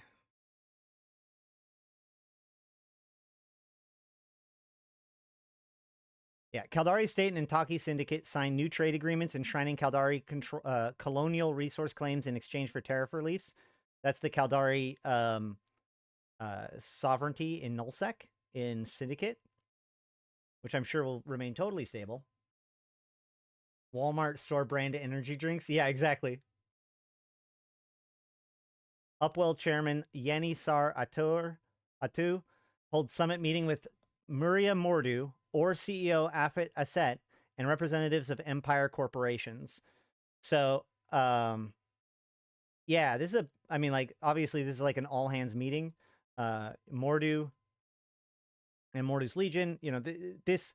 So, like, the thing that you need to understand, and we'll talk about this when we talk about Arkombine, is how big of a deal it is that Arkombine has rebelled. Okay, this isn't just some war clone unit that has rebelled. This was the war clone unit used by Mordu and Upwell for almost everything. So, like, they have security concerns. They have obviously military concerns. Like, I'm sure that all of the names on this list are low-key panicking right now. I mean, maybe not Mordu. He's kind of crazy, but, you know, we'll see.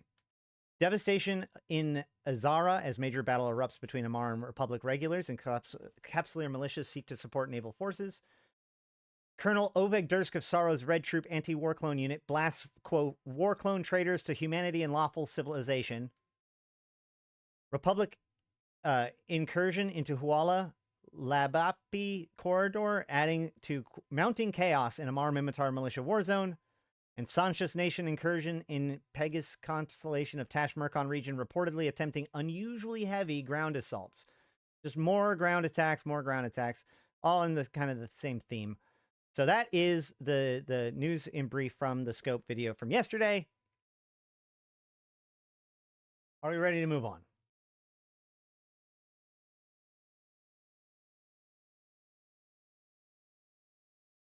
Chimeras came from Human's End program, served as special operation units and frontline forces, attached but separate from Amarian forces, indoctrinated and trained from birth, chronicled by name, the same name. Yeah, the Chimeras are like,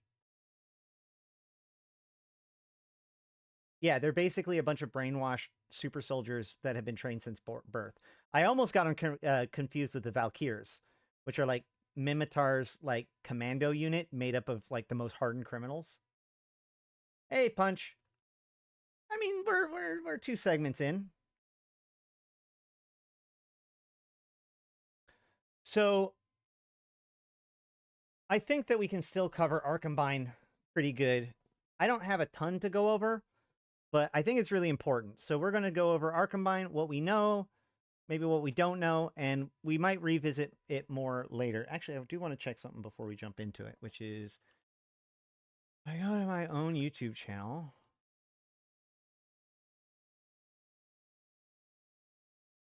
Yeah, I do have a video called Where Did Mordu's Legion Come From that I did a year ago. I was pretty sure I did. Wait, that's only 1 minute and 40 seconds. Hold on. I made videos 1 minute and 47 seconds long? No.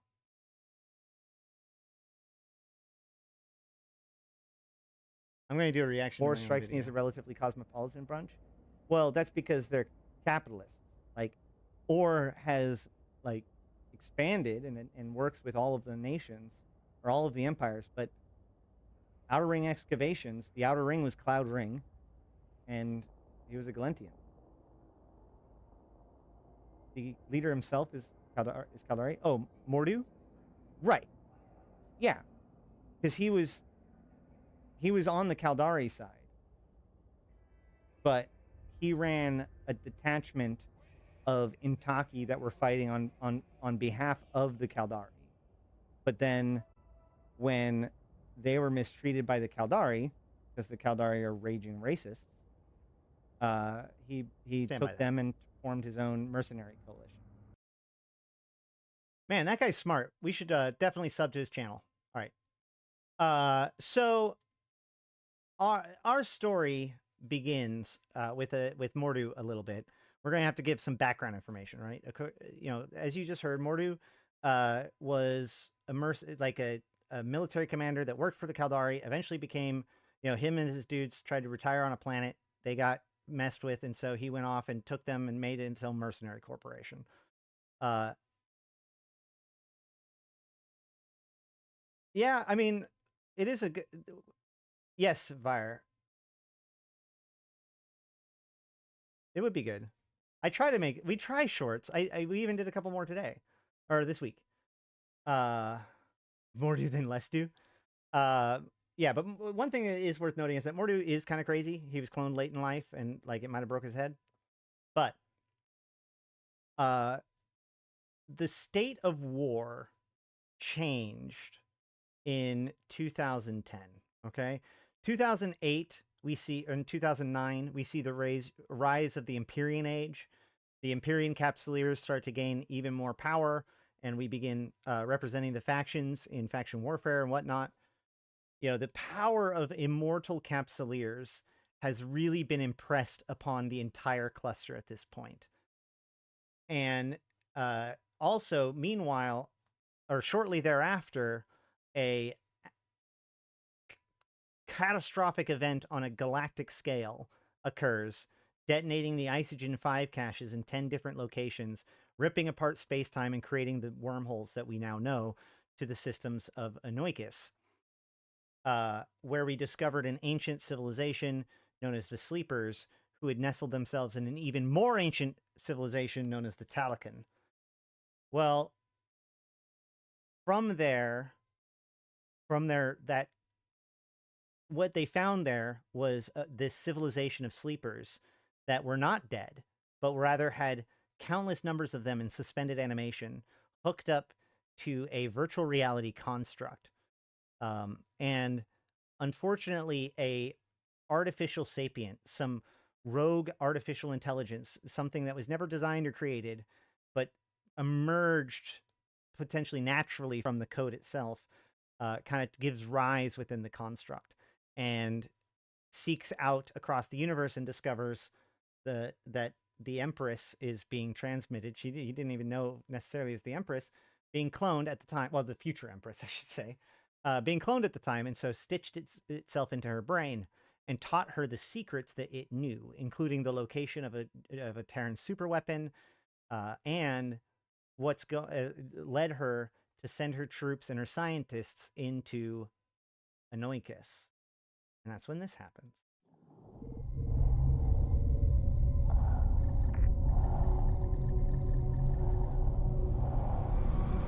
All fire teams, this is command. Wrong one. Shit. Damn it. Hold on. Not for sure this was the right one. Hold on. It's not the it's not the trailer, it's the opening. Right?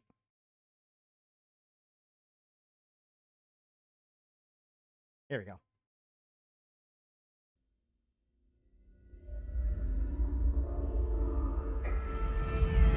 Oh, you can't even see it. You can't. Wait, no, yeah, you can. Wait, what's going on? Why can't, wait. Okay, yeah, you can.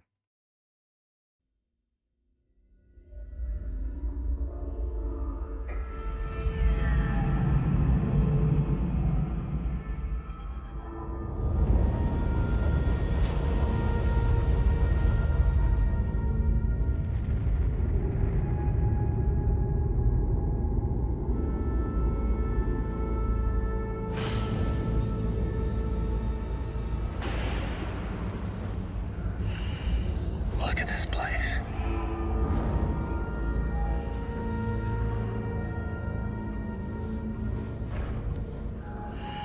Over here. This one seems to be intact.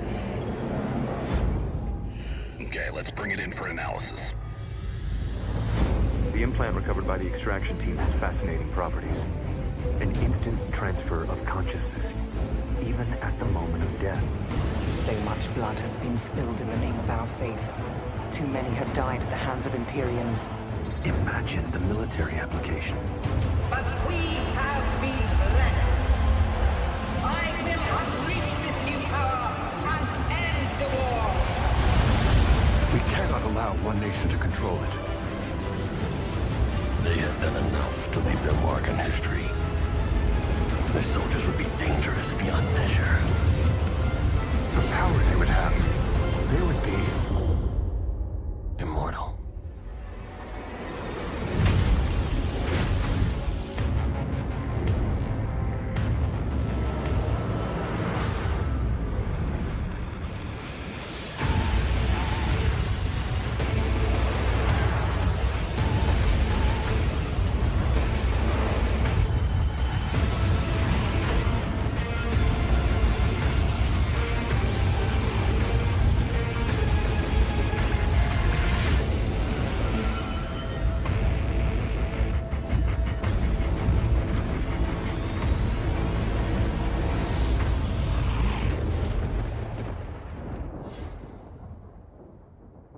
Super baller. Okay, so basically what I can explain here is that so those sleepers, as we know them, as I mentioned, they're all held in suspended animation in a virtual reality construct.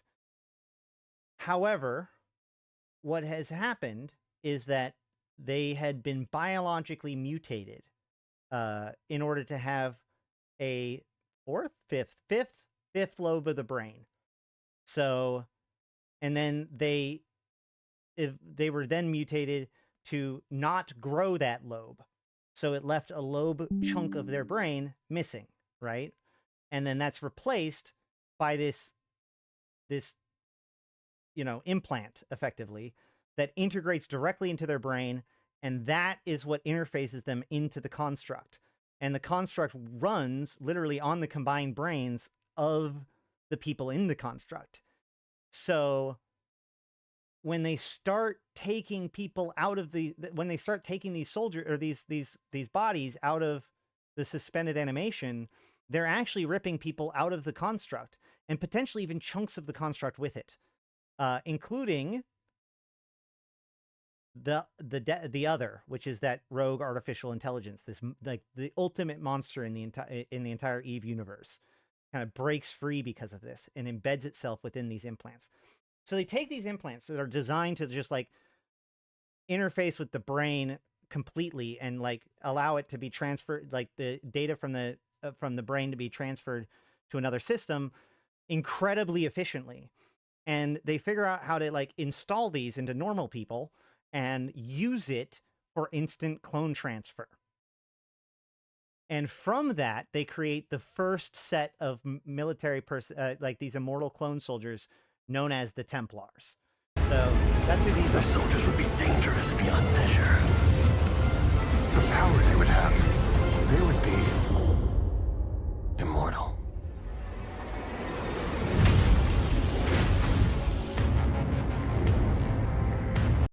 So the Templars are deployed, and it is only after the Templars are deployed does Jamil both realize the damage that she has done and regained enough control over herself to kind of fight back against it, and asks and orders the Templars be purged.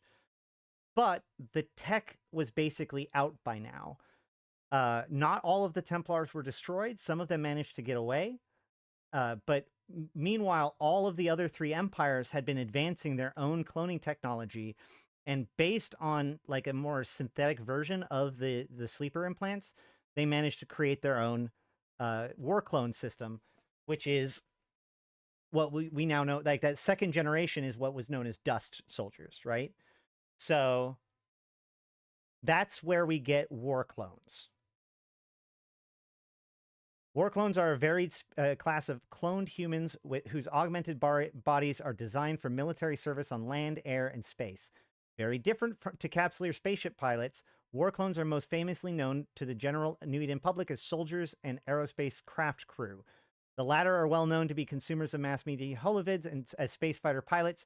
The former are increasingly prevalent in the militaries of the empires, but are most notorious as mercenaries. For the last 2 decades, Capsuleers have clearly been the most powerful and influential class of augmented beings in New Eden. Now they are joined, possibly challenged, perhaps aided and abetted by a new class of clone, a highly augmented foot soldier equipped with state-of-the-art technology and capable of feats that make normal soldiers pale in comparison. One of the old empires developed these super soldiers for its own end, but swiftly became alarmed by unstable aspects of their nature and tried to suppress this potentially dangerous new class. The other empires followed suit, but their attempts failed. The clone soldiers are thought to have enjoyed the aid of unknown outside forces, but due to their incredible efficiency in combat, this is not necessarily the case.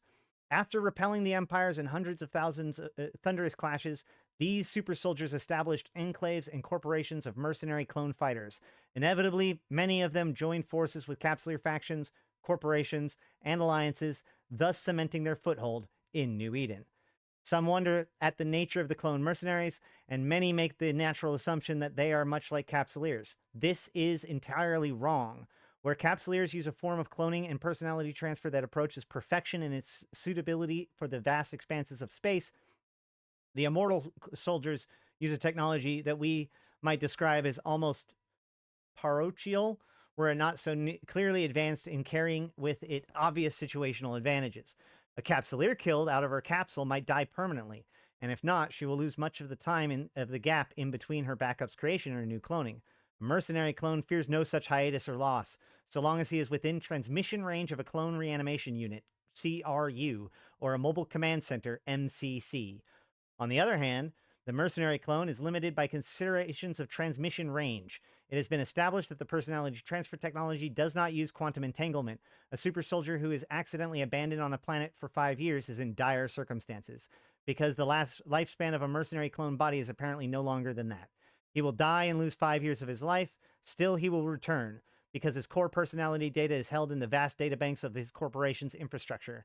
He may even have been assumed killed in action, and then reanimated into a new clone the day after being marooned, a rather undesirable eventuality that would end up essentially creating a second copy of the individual soldier. The important point to realize about the immortal soldiers and the Capsuleers is that they are very different beings indeed. They may both be infomorphs of a kind, but those kinds are distinct. Capsuleers recreate themselves in full, or at least as close as possible, every time they clone. Every scrap of neural data, every linkage in the structure of their brains is transferred and reproduced anew. They crave the authenticity of the experience. Any fleeting breaks in their consciousness are generally dismissed as unimportant. The mercenary is entirely different. His brain structure has been altered to serve the needs of the cloning technology. His entire personality and essential being is shifted out of the brain, which has been rearranged heavily to act as a hybrid of primal being and highly efficient control system, and into an entirely digital existence within the neural interface sockets, NIS, at the back of the neck.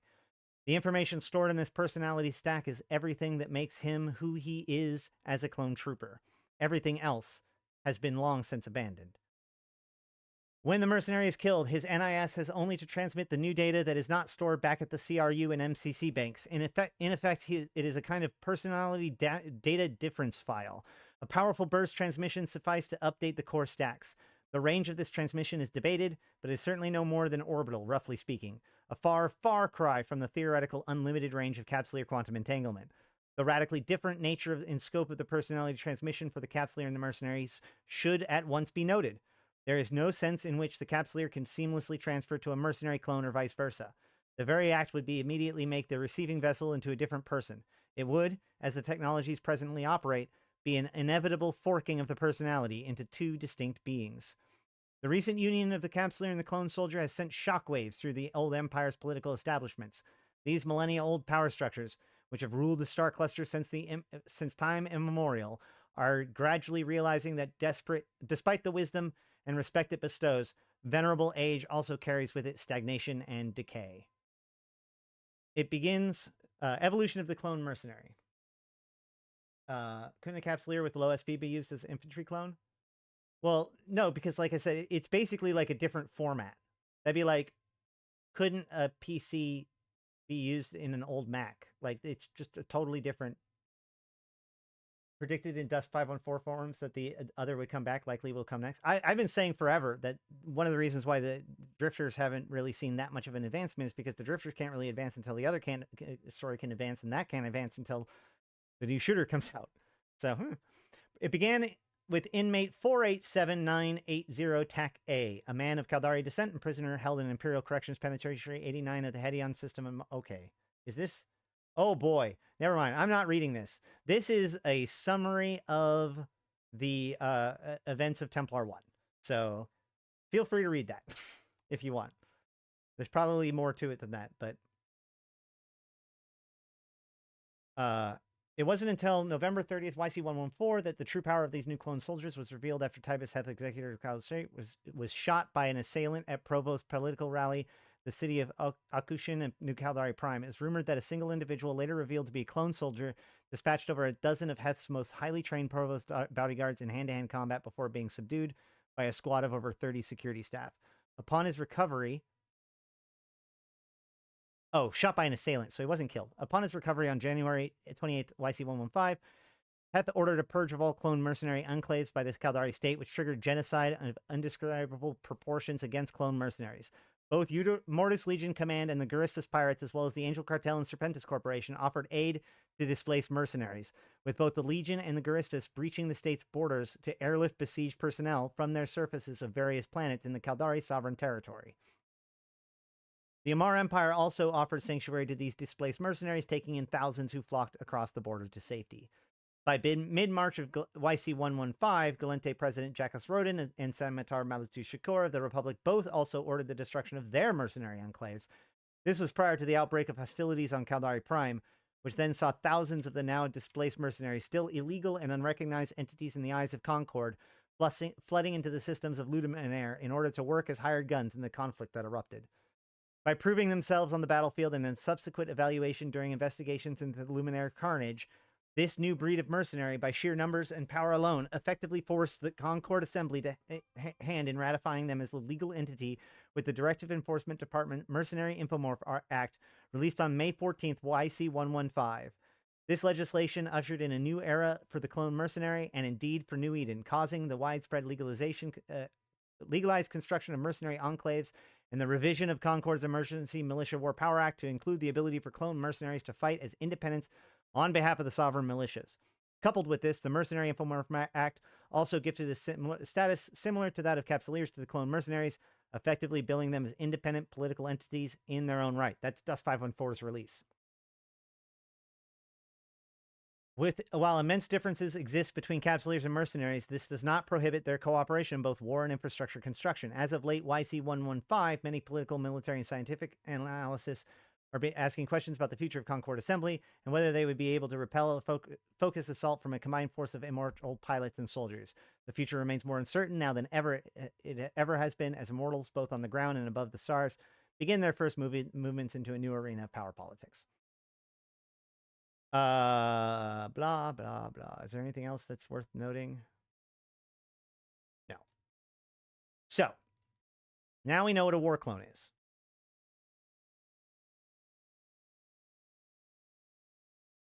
Let's talk about Arkombine. When we talk about so if I go back to my lore portal, which again, I don't know why it's white right now. It shouldn't be. If we go to organizations, I have the organizations listed by race. Okay. So, but at the bottom, I have the war clone forces because I kept track of those separately. And they're colored by the color. So we have Intara Direct Action, Kirkland Risk Control, Anakanova Brigade. We've seen a lot of these names here and there. Blue is Caldari, yellow is Amar, green is Gallente, red is Mimitar. But there's always been this one that I almost missed it at first because it's not actually related to any of the empires. It's the only one. It's Arkombine. Arkombine, it says, the Arkombine is a splinter group of disillusioned clone soldiers betrayed by the nations they swore to serve. They now seek independence and the means to undo what has been done to them. Their ranks are comprised of clone soldiers from all four of the major factions. So that's who the Arkombine are. Let's see what they've been up to. November 25th, YC117, 2015. Upwell Consortium announces development of Citadel line of stations for Capsuleer Market. What we notice here is that, where is it? In related news, reports emerging from the ongoing negotiations between Upwell Consortium and Ducia Foundry suggest that the notorious Arkombine mercenary group has been retained by the Partnership for Unspecified Security Tasks. Responding to questions on these reports, Mortis Legion officials pointed out that they have considerable ongoing commitment to Legion troops on Caldari Prime and indicated that any contract with additional private militia companies would assist in force flexibility on other tasks. Pressed as to Caldari Prime operations, Mortis Legion confirms that under no circumstances would Arkombine mercenaries be deployed for security duties on the planet. So the problem is that Mortis Legion has their foot soldiers on Caldari Prime. They're busy. So that's all they hint to. So what possible security task could Upwell be up to? Well,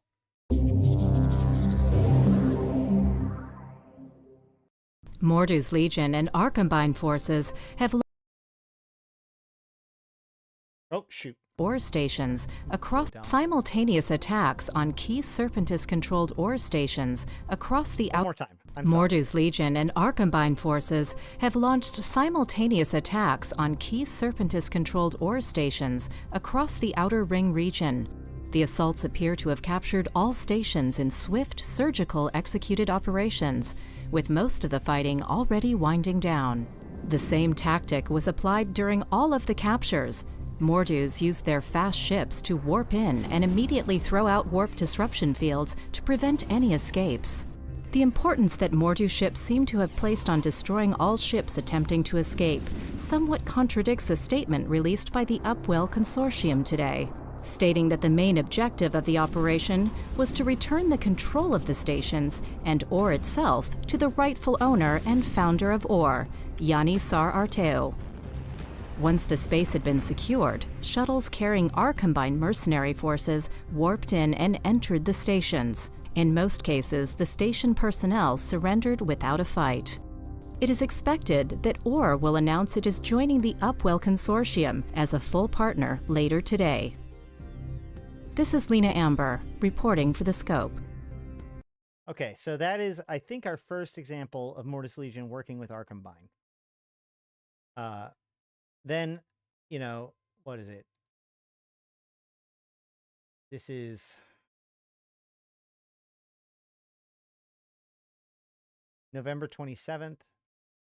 This is November 30th. So 3 days later, following the stunning actions of Mordu's Legion and Arkombine mercenary forces in Outer Ring, the situation with Outer Ring excavation corporations has been clarified by Upwell Consortium's chairman and founder of ORE, Yani Sarateu. The announcement in the wake of the ore station assaults and seizures is that mining and technology conglomerate would be joining Upwell, as confirmed by Chairman Arteo today, as the Secure Commerce Commission reported that the share activity before and after the attacks was legal and above board. Chairman Arteo, formerly a major shareholder of ORE, confirmed the scope that a number of trusts, investment houses, and pension funds of excellent reputation had acquired a large holding in ORE shares over the years since the Serpentis Corporation acquisition of ORE and YC108, and had elected to transfer their positions to control of the control to Upwell Consortium board. A number of their independent and private shareholders are reported to have signed a memorandum of understanding confirming their agreement that executive control of ORE should be at the direction of the Upwell board. In this context, the legal position confirmed by the SEC's ruling on the matter is that the station assaults are considered to have been operations to seize and place under rightful executive control major corporation assets in the Outer Ring region. Blah, blah, blah. More details of the operations carried out by Upwell mercenary forces are emerging. It has now seemed clear that Arkombine troops staged from the Chemotech stations in the Outer Ring may have been massing at those locations under cover of supply runs made by the Upwell members in the preceding days. Mordu's Legion forces are believed to have struck via routes in both Cloud Ring and Syndicate, with indications that some Legion forces also use wormholes or sinusoidal fields to enter staging systems in Outer Ring. The lack of resistance in the ore stations is believed to be due to large-scale infiltration, together with a rather welcoming attitude on behalf of the long-time ore employees. The overall impression given is of operation that has been long in the planning from both military and financial points of view. Chairman Arteo has publicly thanked Mordu's Legion and Arkombine for quote, their professionalism and extreme exemplary conduct in these difficult and technically complex asset recovery operations, end quote. He went on to say, quote, the Upwell Consortium board is grateful to now have the opportunity of working with ORE on a sound legal footing, free from the taint of gross criminality, piracy, and terrorism that are the marks of the so-called Serpentis Corporation, end quote. So, yeah. Next, we fast forward to 2020, right? You don't hear very much about these guys, okay? So 5 years later, we get barely a peep, but what we see is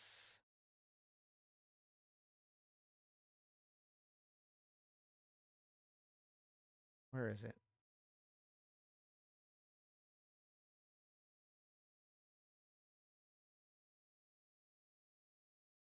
Okay, let me look. Hold on.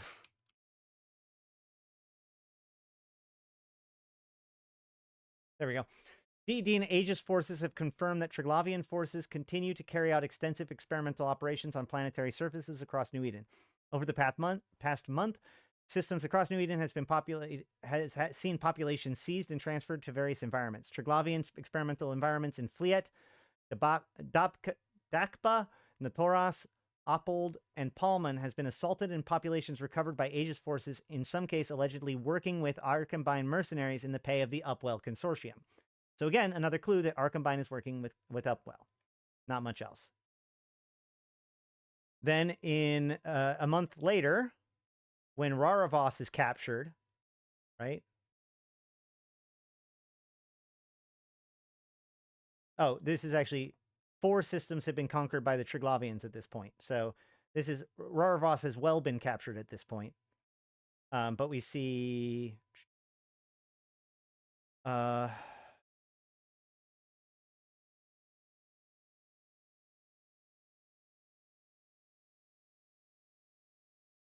yeah. In stark contrast to the contact maintained with the Veil system, a complete silence has fallen over the first system to fall to Triglavian invaders, Raravos, in the Domain region. A largely industrial system with more settlements underground on its mineral-rich barren planets, Raravos authorities were able to evacuate several million through the transshipment facilities on the planets of Raravos 1, 2, 3, and 4 before Triglavian takeover was completed. Nothing at all has been heard from the hard-scrabble colonies of Raravos 9 and the House Sorum ice mining facilities of Raravos 8. Before communications were lost with Raravos 3, the most heavily exploited and colonized planet of the system, several reports indicated Triglavian forces landing and moving to directly seize and occupy the underground facilities. One report claimed that the transshipment node of Port Sorum, scene of the desperate evacuation attempts, was destroyed by orbital bombardment. A conflicting later communique broadcast on House Sorum military channel stated, Port Sorum Raravos 3 orbital defenses neutralized, enemy landing in force, orbital launch facility lost. Imperial Navy and House Sorum forces have taken up positions in the Zemoth and Varma constellations with a view of repelling possible Triglavian expansion out of Raravos. Edencom has refused to comment on the reports that Aegis special forces remain in Raravos. The Upwell Consortium has also refused to request for clarification as to the role of Arkombine and Mortis Legion mercenary clone units reported to be active in Raravos. So, there's that. Now, hold on a second. Yeah, this is a picture of Port Sorum. In fact, if we go back to the original video.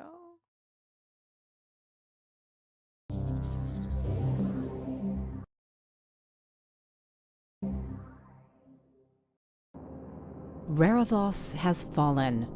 Last week, Triglavian forces initiated a massive offensive into multiple systems across New Eden. The heaviest fighting took... Yeah. Fortunately, Raravos is a low-population system. Its planet's mostly barren, with limited populations in underground industrial settlements. There are sporadic and confused reports of evacuations from the planets. Other accounts indicate a Triglavian presence, and some settlements have dropped out of contact. There are also a few citadels in the system, adding to the local population and possibly housing refugees. As of yet, there have been no confirmed Triglavian attacks on any of the citadels, but now that Edencom forces have pulled out, they might find themselves under attack soon, despite numerous elements. Yeah, okay. So this is Port Sorum. Why does Port Sorum matter? Okay, hold on. Eve Online Totality?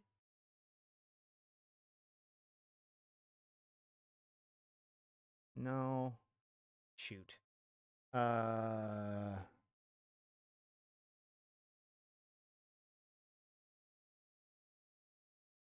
Yeah. War that, despite Edencom's successful defense of nearly a Iriatum Foucault, has only added more pain to those grieving on this somber occasion. Citizens of New Eden, Subornist Kybernauts, I am Seriatim Foucault, sub-commander of the Internal Triglavian Revolutionary Organization. I speak to you with the consent of the Convocation of Triglav outside the struggle. It has been one standard year since the realization of totality by the Triglavian Collective and their Kybernaut allies. On the first day of totality, the weaving of Pochvin began, and this great work of stabilization continues even now. As required by the clades of Triglav, cladistic proving through the dialectics of the concrete, proceeds in the ancient domains. All citizens of New Eden are assured that as the worlds of Pochvin continue to evolve with the weaving, so the peoples of Pochvin are given every opportunity in the proving. Our Subornist Kybernaut allies have done much to assist the Clades in this great work, but we must remain vigilant against interference with the development of human potential.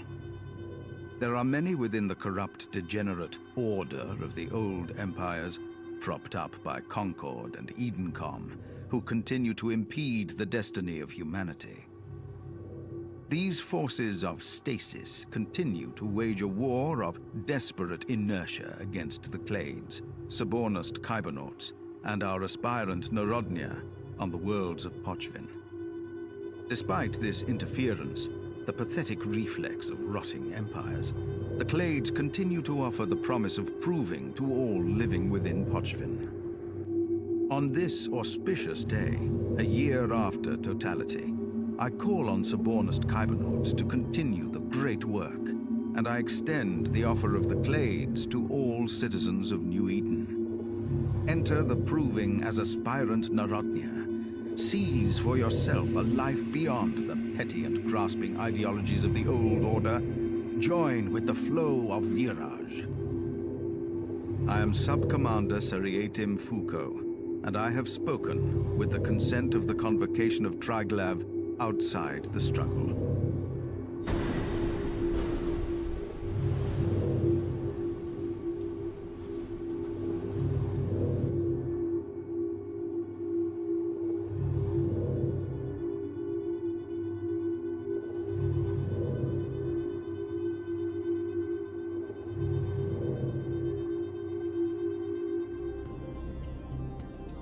So it's really weird that they spend that much time like hovering over this moment, like this structure. But what they're trying to show you, where is it? I thought they were, hold on.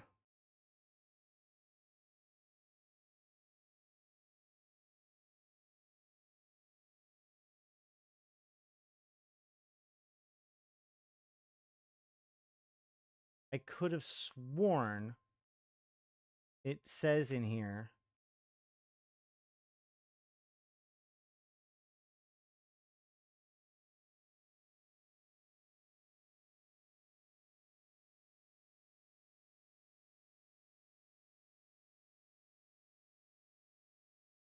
I'm just going to watch it from the beginning now. And feelings mixed at the unveiling of the Edencom Memorial to the Triglavian invasions that took place in Ulai yesterday. This is a memorial to a war that, despite Edencom's successful defense of nearly 150 systems, led to the loss of the Pochven systems and billions of people to the invading Triglavians. The Triglavian invasions cost millions upon millions of lives and left billions living under appalling circumstances in the Triglavian-occupied systems. Feel it is inappropriate to raise a memorial to a war that is not yet over, and that Edencom should reinvigorate their efforts to liberate the systems. A broadcast made from the Triglavian collaborator Seriatim Foucault has only added more pain to those grieving on this somber occasion. That's so weird. Because, like, okay.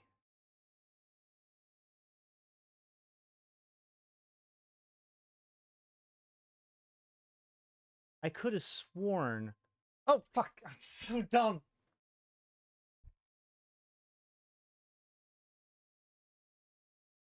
Maybe it's the biggest text on the page. Maybe. Could it be? Could I just be missing the giant text that's everywhere? Oh, God. I don't know why you guys put up with me. All right.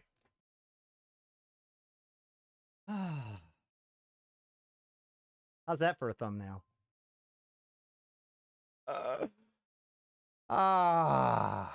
Anyway, whatever. I thought that was cool.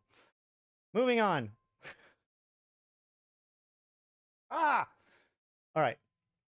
When Skarkon falls, we get reports. I'm just gonna make it through this, guys. I'm just wait. No. This is the problem I ran into, is that like when I looked up Arkombine, I kept on running into Scarcon.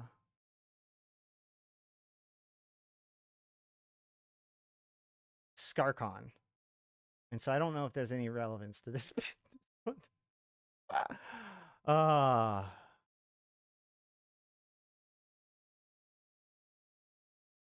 Oh well. Wait. No. Krulufer and Sekal clan. Thanks, Sheesh. All right. Next. I mean, like, seriously though, that pretty much sums up. There's a couple of things too, like there's a bunch of things that are Mordu related, and I was going to go back and like hunt for Mordu stuff too, but that would make this much bigger of a thing. Maybe I'll do a deeper dive another time. But like all we really hear about from Arkombine is that they're working with Mordu for a long time, and Upwell.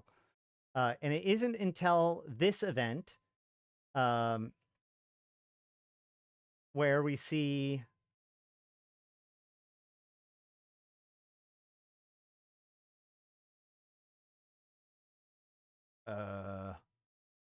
underworld rumors of Arkombine war clone organization breaking with Or and Mordu's Legion spread on Galnet conspiracy group nets. And then shortly thereafter, of course, what we saw today or yesterday or whatever, when Vanguard started, right?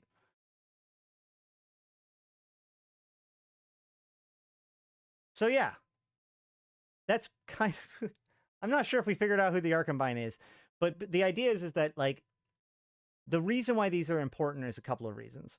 One, they're the one mercenary group that isn't sponsored by any of the other empires. They're completely a rogue element in that sense.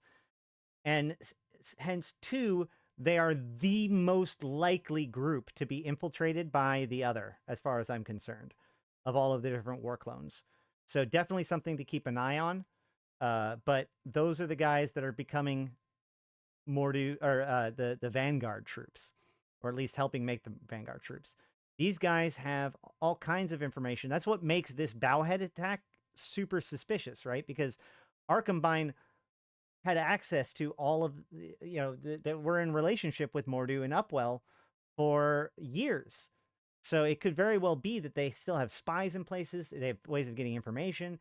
This is a huge deal, especially for Mordu's Legion and Upwell, in a time in which neither of those entities can like handle another blow. Like they've been dealing with all this insurgency stuff, and now it has gotten even more personal. Like as they're having the increased strikes, half of their military, or like a chunk of their military resources, just betray them.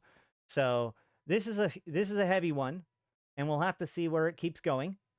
But that the Arkombine are the clone soldiers that are the most renegade of all of the different clone soldiers, in a world in which those war clones, you can go back through the news and see exactly how many times war clones have been done, which again, I kind of want to do a bigger deep dive than that, but that would have been the entire episode. And today's video is more about the economic report and other stuff like that. So yeah. Are we certain that the Deathless isn't just the other in the body of that one dude? I don't think so. I still stand by the fact that I think that the Deathless is Anianakori. They aligned with Mordu to work for Upwell. All three were independent from the empires. Well, it even says, so like one of the very first, like when all of the war clones were being destroyed, Mordu was one of the biggest groups that was like rescuing them and pulling them in. Mordu has always been a place for like disenfranchised military people to go to, right? So the idea that like Mordu, and there is other stuff, there's a lot of stuff to with Mordu's experiments in Rarvas, and Esri Hakazotsu writing about how Mordu has new interests in mind, and Mordu pulling out from Intaki, and there's a lot of interesting stuff with that. It seems like Mordu has been doing a lot of research and development into how to advance war clone technology, along with Aegis and some other groups. And that's why it seems particularly interesting that Arkombine rebelled, because it's very possible that they took a lot of that tech with them. Wait till the Trig step in. I know, right? So, yeah.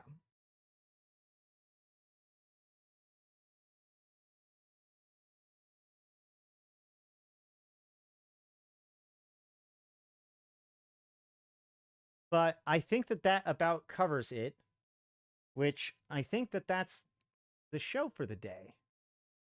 I mean, I can't remember. My world is totally shattered. I'm kind of staggering through this because of the tabs.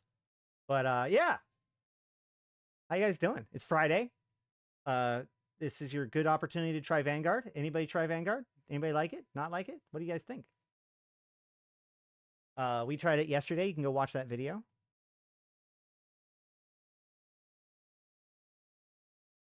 Bosnia Accords. Hold on.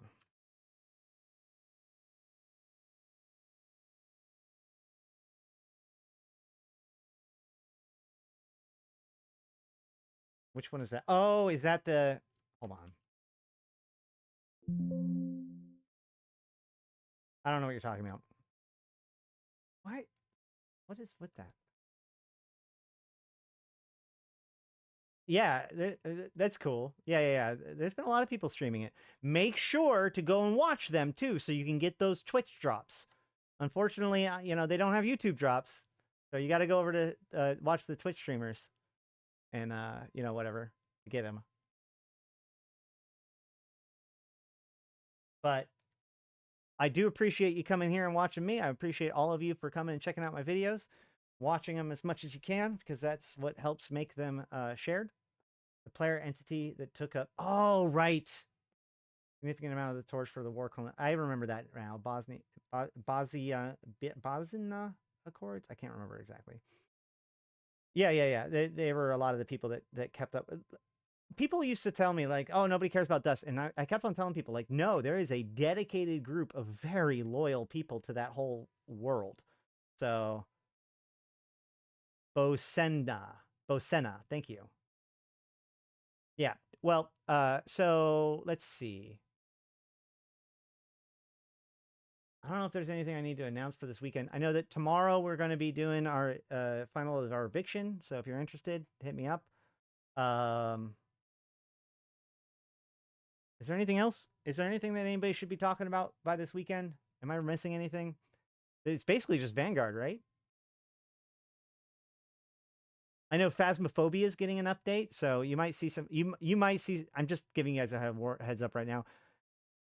You might see Phasmo next month, or next week. God, I did... Have I said it right once? Have I said a unit of time correctly today? I don't think so. I think that's it. I'm sorry. We're going to be back next week, but in the meantime... I've been Ashrothi. I've been playing this game since 2010, talking about it since 2012, and I'm here to put even to context for you, my fellow Empyreans, in spite my best efforts sometimes. Thank you guys for coming. Thank you for checking it out. And of course, special thanks to all of my top supporters. Abyssus, Aikawarazu Chan, Arkas Ilring, Belligerent Neckbeard, Black Rose Noble, Dajat Lemmont, Drake, Federation Frontline, Ganai, J-Kun, Lumi, Midnight Space Monkey, Milks, Not Just Fun, Punchinello, Seats Aplenty, Serenity with No Eyes, Sho'Danar, Syliana Vel'ash, Tgen Tgen, Nephilim, Grendel, V-Rod Cruiser, Yantey Lepouf, Zaul Nex, Zero, as well as my Immortal Tier sponsor supporters, 745 MPSI, Aradenika the Queen, Ebo Leet, Erlidis, May, Malik Starfire, Mercuton, Nihilum, LM1, Sheesh, and Rid. Thank you guys so much. Thank you for putting up with me today in particular. But until next time, I've been Ashrothi, the voice of New Eden, and I'll see you in space.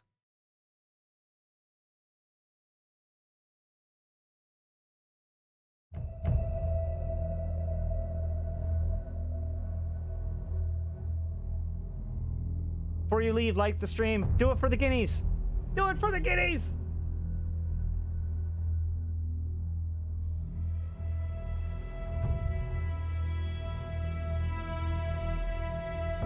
Bring on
every city